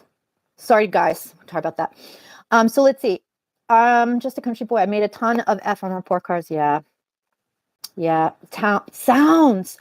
I have the sound sensitivity thing, and I've been learning about the sensory processing disorder that both people with ADHD and people with autism can have.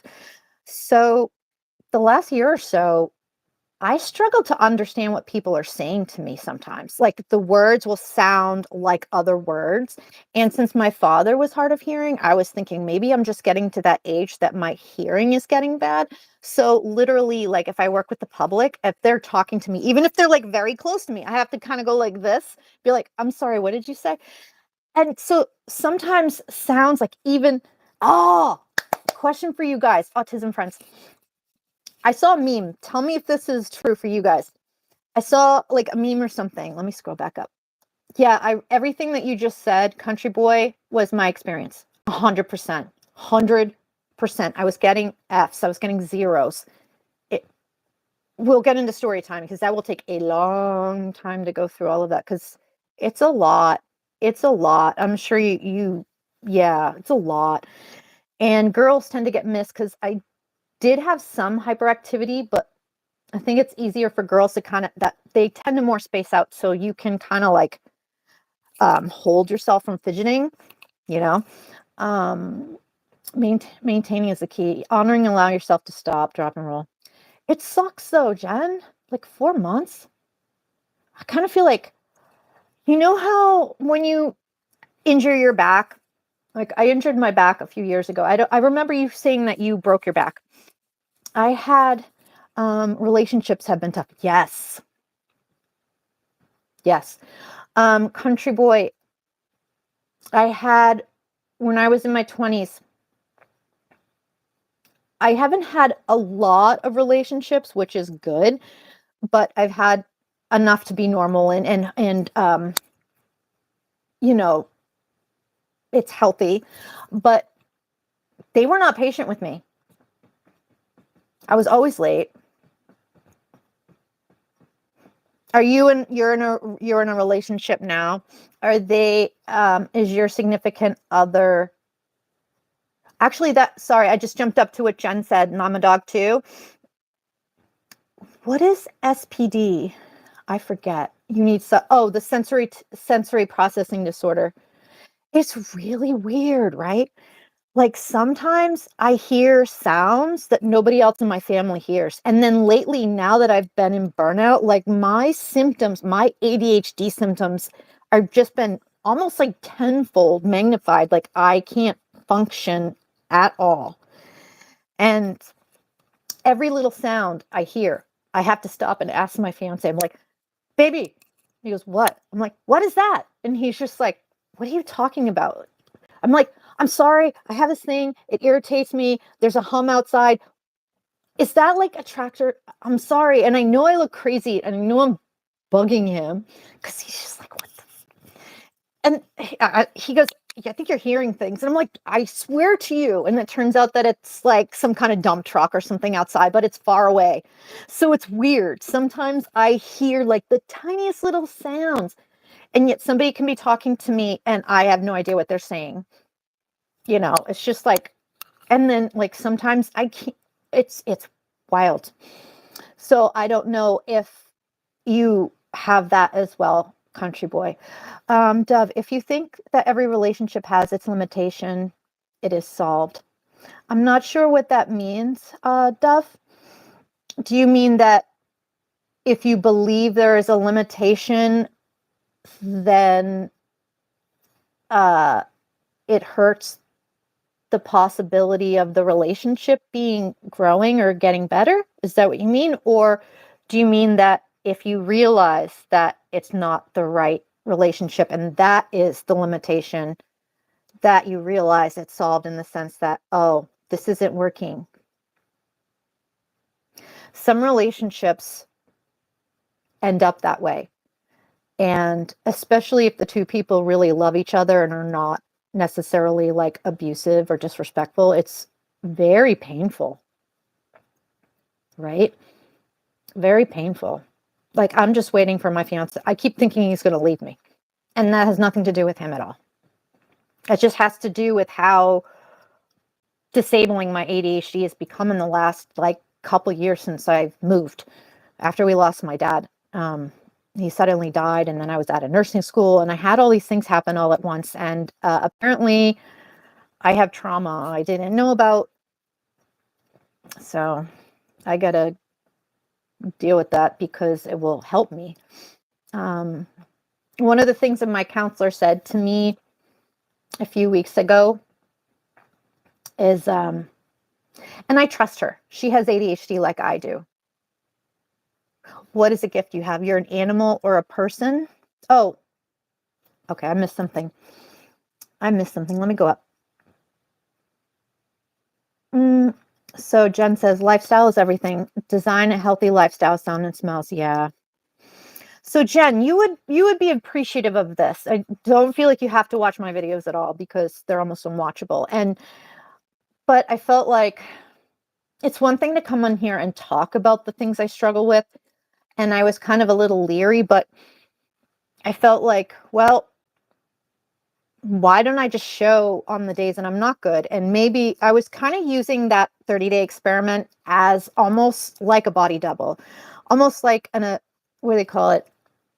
Not an ability, accountability buddy. So like if you have ADHD and you have trouble being on time, or you have trouble doing something, there's this body doubling thing that you can do. And we can talk about that sometimes if you want. And that just being accountable to somebody, and they will not be telling you what to do.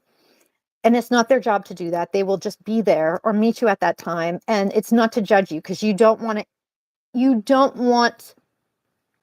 that added stress and dysfunction that becomes codependent, and it will make you self-conscious. And then especially if you have demand avoidance, which I do, then you won't be able to do the thing because you feel like somebody's telling you to do it and you're like, thanks, I can't do it now. But what was I saying, guys? I lost my train of thought. I could be sitting in the living room and sense something or someone's outside without even seeing or hearing it, and feeling or sensation that something's outside, and I'll look into this. Yeah. Me too. Totally. And then sometimes I don't sense things at all that other people do. If I'm like in space out hyper focus mode, then nothing exists. And like 8 hours can go by. And what did I do all day? I read about rocks. because right now my special interest is rocks. The other day, I hyper-focused and learned all about the physics of electricity and magnetism and electromagnetism and all of that because, I've been wearing hematite a lot because it's grounding. And my two, my science side and my intuitive side were arguing with each other. And I'm like, that's it. I think that what's going on? What is going on? Did I lose people? Are you guys still here? I think that it's just started all over again. Sherry, you think a lot and sometimes you are lost. Yes. Mm-hmm.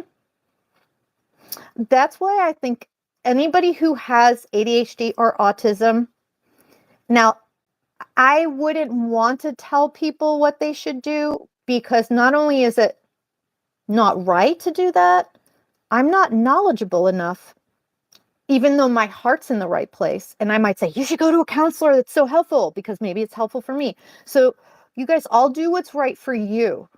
And I feel like we're all kind of like the misfits, right? We all feel broken and we're trying to fix ourselves somehow. And we're each a little bit different and we might struggle with different things. But I still might share this because it was helpful for me.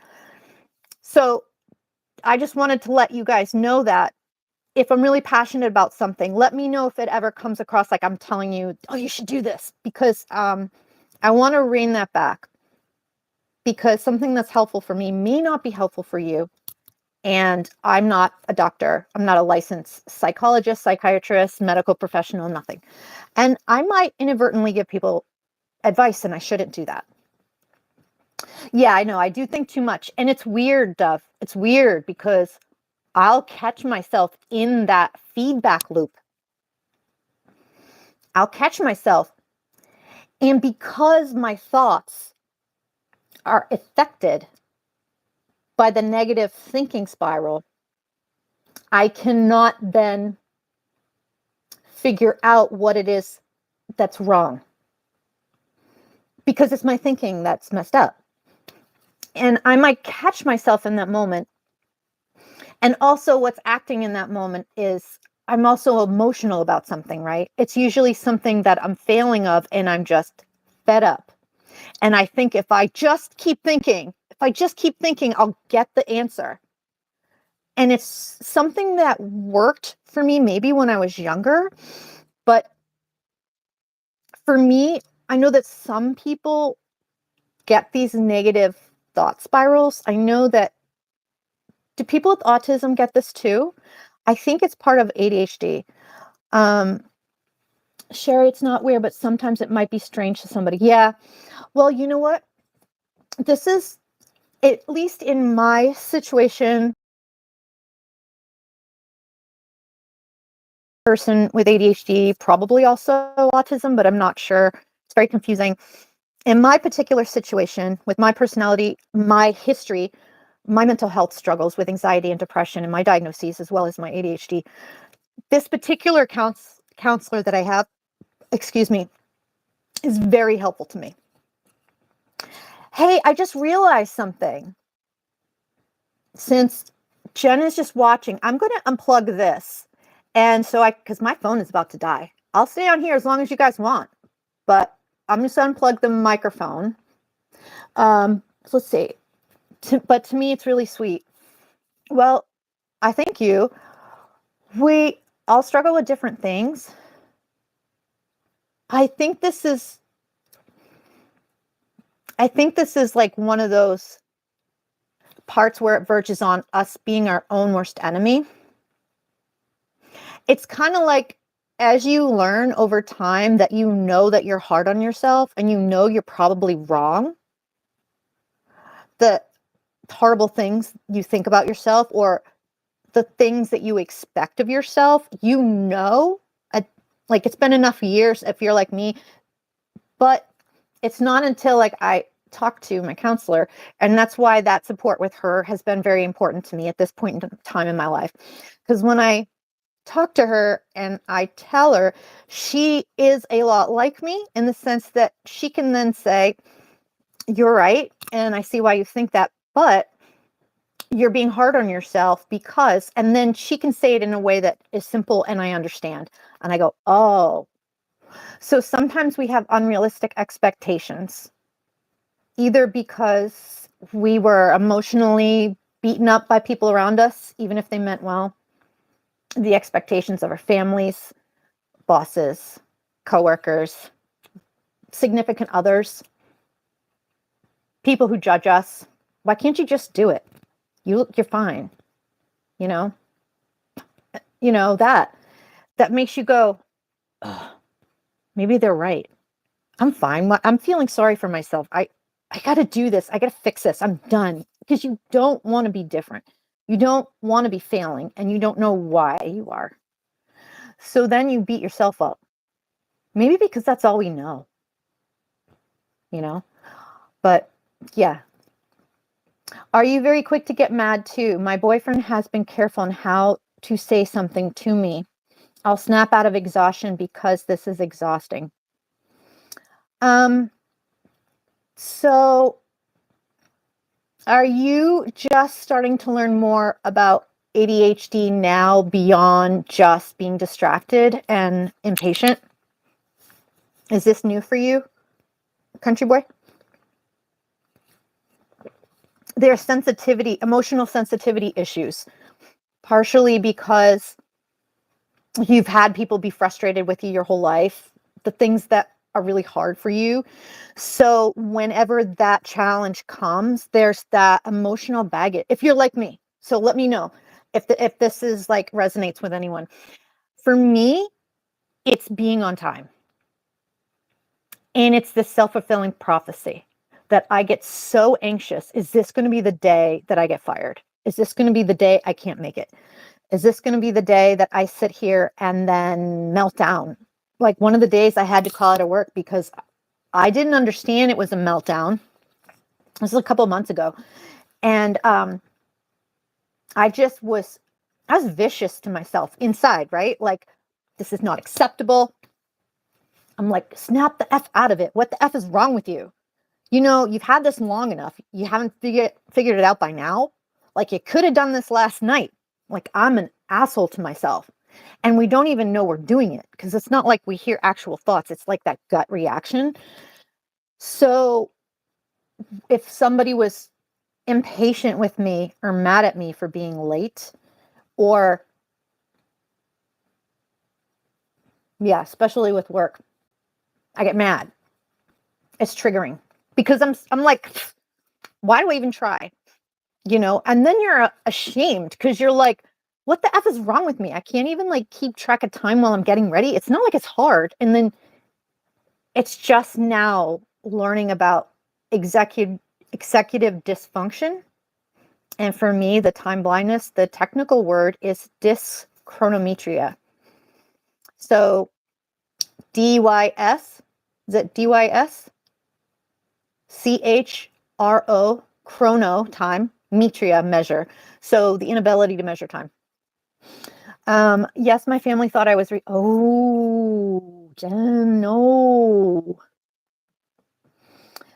You were probably burned out as a kid.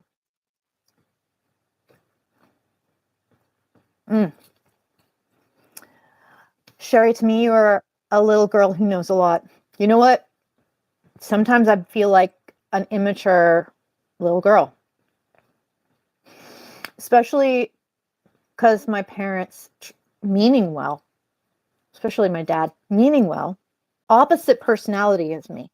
So for someone like him, this would be good advice and would be helpful because that's how we help people. We see the world from our own perspective of what we think is helpful and why.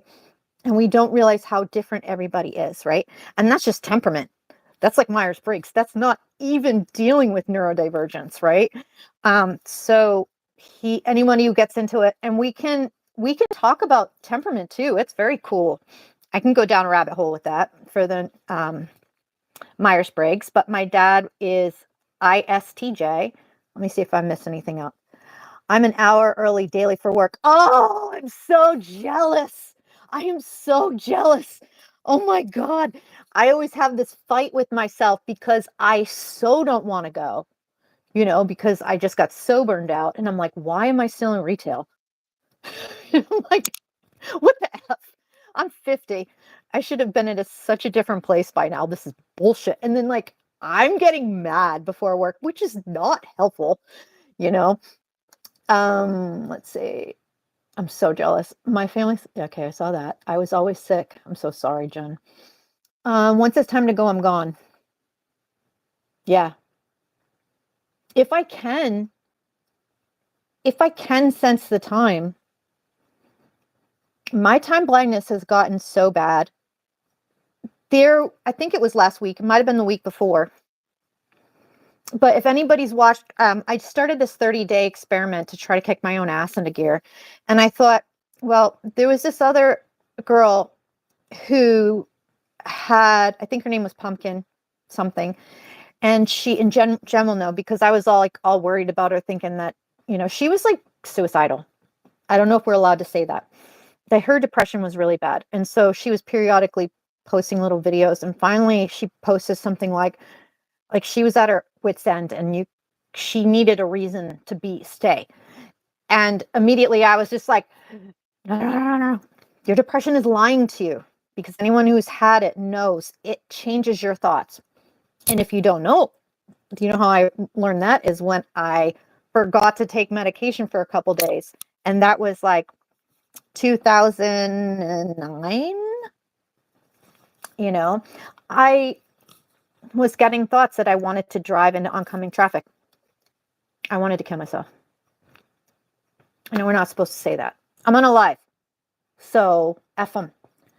I think that these topics are important. I understand that they are very careful of what we can and cannot say. Maybe they'll strike me. I don't know. This is my first ever live. But these are why we're here, right? I don't know anyone who has ADHD or autism that has not struggled with depression or anxiety or meltdowns, shutdowns, burnouts. I used to think maybe up until this week. Yes, it's my first ever. Is it in the title? I was using you. I don't know if I logged out and logged back in. I think I left it so that invite is still there if you decide. Because, so I let them know, because I know a lot of the people who came in here were from your live and knew me from there. And I think we had a misunderstanding, and I'm sorry. I had no idea. And then after the fact, I was just like, oh, you didn't have a good day yesterday. You had just been doing a live, and you probably just ran out of juice. And I understand. I can understand too, what I was saying to them is that we may communicate differently. So our temperaments are a little different, even though we relate. Jen and I, our temperaments are a little different. So I noticed, and this is not a judgment or a criticism at all, at all. I noticed that when you get to and correct me if I'm wrong. This is just me trying to understand and love you as a friend. And this helps me, right? If we talk about these things, like what causes miscommunications, I think it can only be helpful. Because I might misunderstand things. And also there's times when I need to know around when to be ready, because I may space out all day. And then all of a sudden it might be like 10 p.m. and like, what the F did I do all day? So I'm very sorry if you felt that I was putting pressure on you, because I certainly would not want to do that. And I hope, if you didn't know, I hope you know that now. And I want to know, I love you. And I hope you feel better. Okay. You never have to come on my lives if you don't want to. But yeah, I was like super excited. I'm like, my first ever live. And I said, with Jen. So, but I don't know. I don't think I left and came back. Once you had texted me a few things, I completely understood. And I was like, oh, okay. I was like, okay, I'm sorry. But I thought, well, maybe if I just go on live and just keep it that way, if you wanted to, you could. I was going to restart it. But, you just wanted you to find the invite button. No, I get it. I thought I knew where it was, and I was in the middle of doing it. And I was like, fuck, because I thought I knew where it was and it wasn't there. And then once I found it, which I found it just before you said it, I was already ready. And I had already sent it to you. So by the time you're frustrated, you had been made. And for some reason, I think because I stopped during your live and I went to get something to eat, and I was distracted for part of that time, I think I thought you ate already. So I didn't know. Don't even worry. It's all good. It's all good. If I'm ever like, what time is it? And you know what? Country Boy was talking about this. Are you still here, Country Boy? Is it Country Boy? He was saying, are you like me? If you get bored, do you like fall asleep? And I'm like, yes. And I was telling, and it's like the same thing when I was waiting on your lives when I popped in and I thought we were just going to do a live then. And my time blindness is so bad that, so to me, it felt like I was on for another hour or two. And I tried to like telepath. I'm like, she's psychic. And I was like crazy because I'm like, Jen. And I was sitting there waiting and you were doing your live for a while. And I was like, you're killing me. I was like, oh, I felt like as soon as something's not interesting, my ADHD kicked in and my dopamine went. And then I couldn't think. And then I just didn't know it was happening. And as soon as I didn't know it was happening, I was like, oh, I didn't have to rush. And I was like, my dopamine is crashing. And I was like, Sherry herself is an old Sherry. Do any of you guys know Myers-Briggs at all?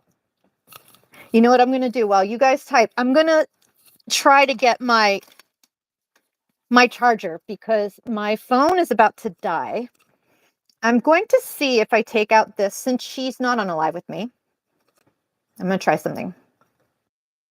Can you guys still hear me without the... Can you hear me through the phone now? Text me and do a little message on here and let me know. Can you guys hear?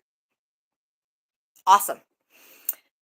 Because apparently...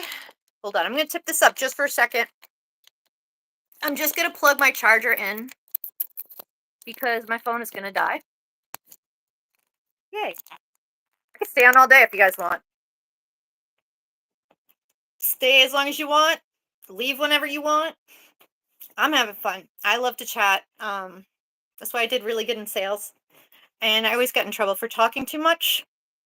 And I remember before I started this channel, I was saying, I think I was saying to somebody once, I'm like, why can't I just make money being myself? Because I'm like, can't I just talk? Because I knew that people would come in just to say hi to me. And that made me feel really good. I was developing. Do I have it set? No. I have like 65, 68 people, and it's okay. It's okay. I did stumble upon something that was supposed to be like, I don't do readings a lot, but I stumbled upon one that resonated with me.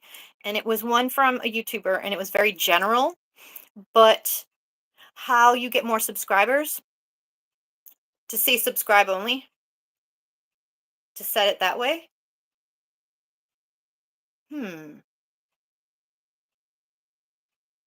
The only people who have come in here are the people from, I think we got one person. I think the only person here who is not from your channel is just a Country Boy. Country Boy, did you randomly find me? Or you one of, did you find me from Genevieve's live stream? That's how you get more subscribers. Okay. I will do that next time. Okay. Sounds good. Sounds good. Um, but yeah, I was telling them probably a lurker. No, he came in here and yeah, see, yay! So somebody found me. So, he has ADHD. And so that makes me happy because, and I welcome all people. So, hi, V-Roy, how are you? So yeah, if somebody has ADHD, it's helpful. If you don't have ADHD, it's fine too, because there's so many people who think it's fake still, which I don't get. Like there's evidence it's a real thing. So what I get still, and this is what drives me crazy because I was diagnosed in the Y2K era.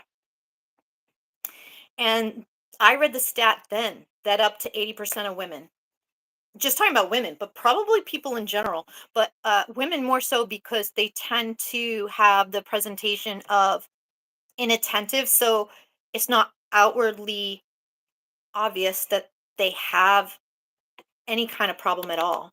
So their teachers are hard on them. People around them are just thinking they're being difficult or lazy and they could do it if they want. So people don't get diagnosed. They don't get the support. And then what happens is, did you notice that during COVID, a shit ton of people got diagnosed with ADHD? Gee, I wonder why. It took a mental health crisis, me having like a freaking nervous breakdown in my 20s, and Jen, mm, we will talk because I had all this phenomena happen around me and I didn't feel like I was being haunted. And that's when I got into like energy stuff and I love gemstones. It's like one of my interests. Um and I started wearing this, let me see if I'm missing anything here. I started wearing this hematite bracelet. Kind of remember when power beads first came out? It looked like this. And I wasn't like how you feel about it. Hematite, you're like, oh, it feels like it sucks you in the ground. It felt like I was intimidated by it. It didn't feel right. I didn't know anything about gems. I thought it was a bunch of crap. But it became magnetized. And that's what I don't understand. Because apparently, according to science, it should be that it's exposed to some kind of magnet for it to be. And then another friend of mine who also worked retail was also wearing one and was exposed to the same things at work, the same scanners, the same microwave ovens. And her house wasn't any different than my house, and we weren't going anywhere different from each other. We were best friends. And mine became magnetized from me wearing it. So I try to be rational about this and say, okay, well, that's magical thinking because I don't know the reason, so I'm filling it in. Like, I don't know what caused it, so it must be me, right? But I wouldn't have thought that if I didn't have these weird phenomenon that was happening around me. This is right before I had my breakdown. This is right before I got diagnosed. I literally thought I was going insane. I was 25. I was so stressed out and I didn't know why. Oh, magical thinking is in the psychology I don't know if it's in the psychology universe or the science universe. As far as it being a term, if we're using it like commonly, it can just mean whatever you want.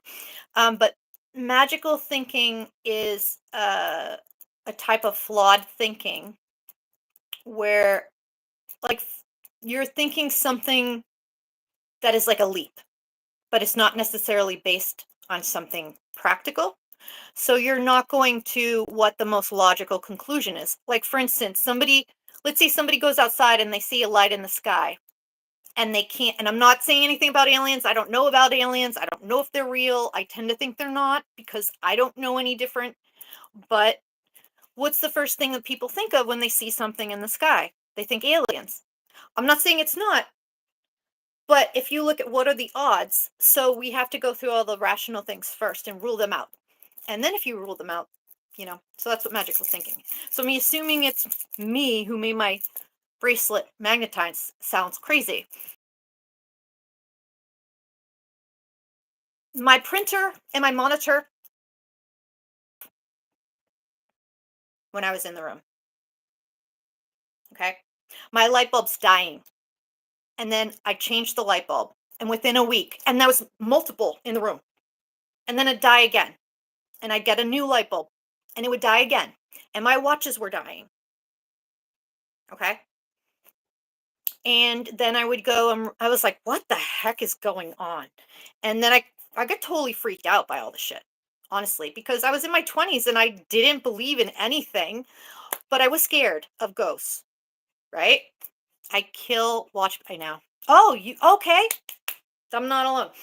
I did have a spiritual person tell me once there's and you'll appreciate this because I think you mentioned uh Dis- Dispensa. His last name's Dispensa. Um I know that because a friend of mine's last name is Dispensa.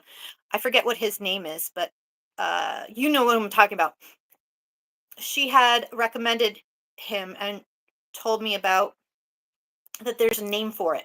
So people, yeah, yeah. So you know what I'm talking about when somebody walks under a street light and sometimes like when they get under the street light and the street light goes and that happens to them all the time. So if it was just like once or twice, I mean, it happens. Street lights flicker. Sometimes, it's electricity. Sometimes, you know, magical thinking means superstitious, kind of. It doesn't have to be, but superstitious thinking is basically that. It doesn't have to be what something you would think of as superstitious. It doesn't, but superstitious thinking is magical thinking. But like I was saying, it doesn't mean the thing that you're superstitious about couldn't happen. It's that it's not necessarily likely and you're going straight to that, right?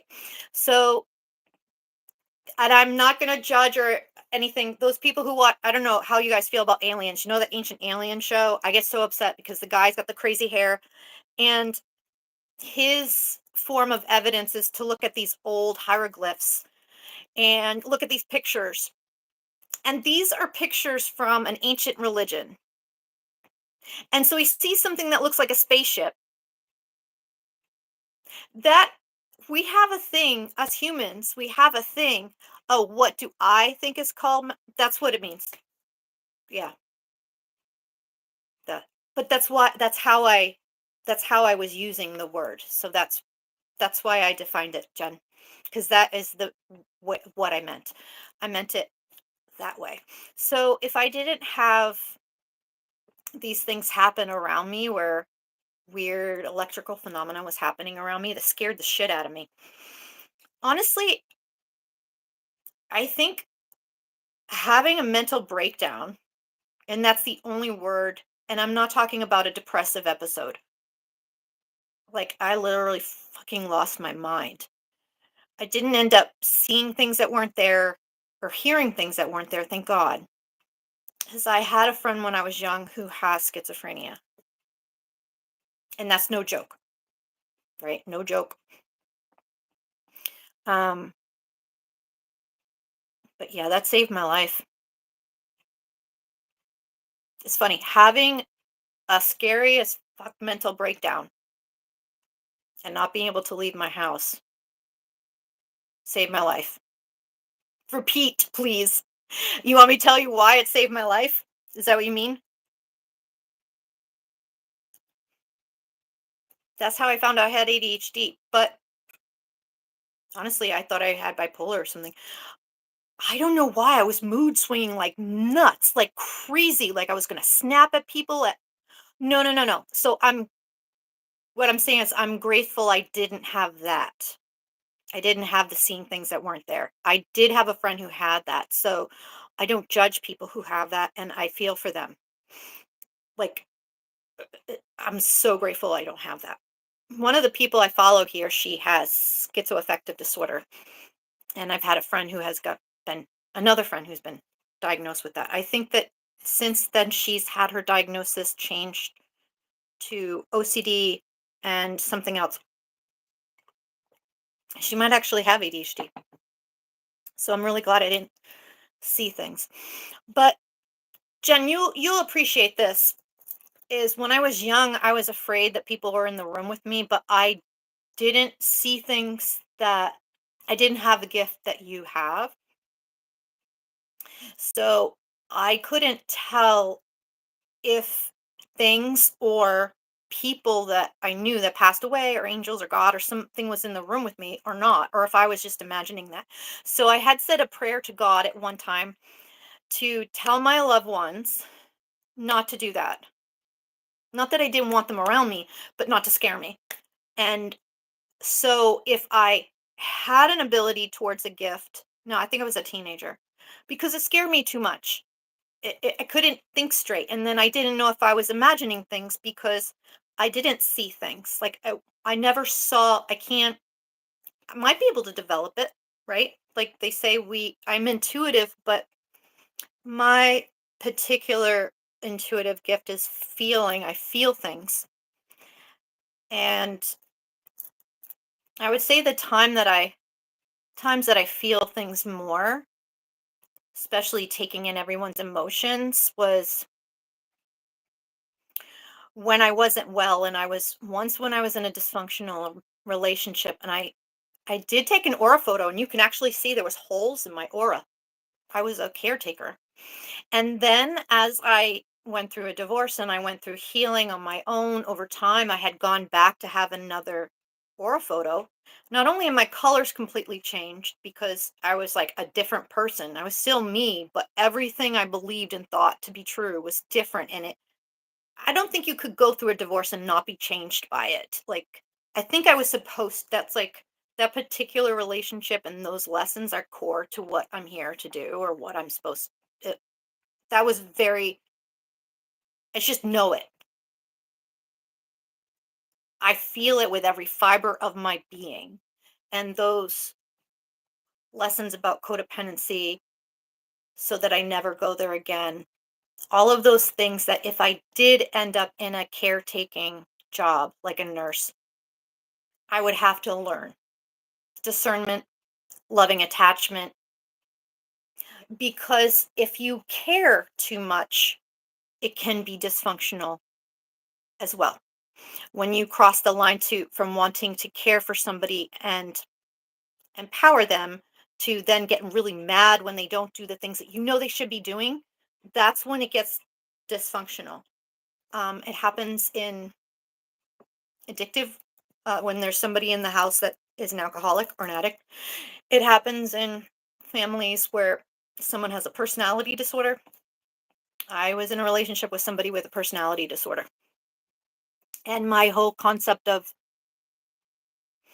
what was reality versus what wasn't in situations had been shaped and wasn't true. So that was a real mind F. I think you might be the only one here. I think I've been here a long time.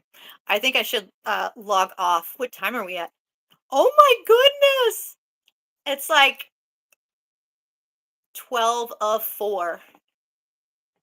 I have been on for a long time. It restarted. Is it you, Jen? Are you the one who's here? I see one person. One person's here. Maybe. They might be in a different room, not even. I might be here alone. Is there anybody out there?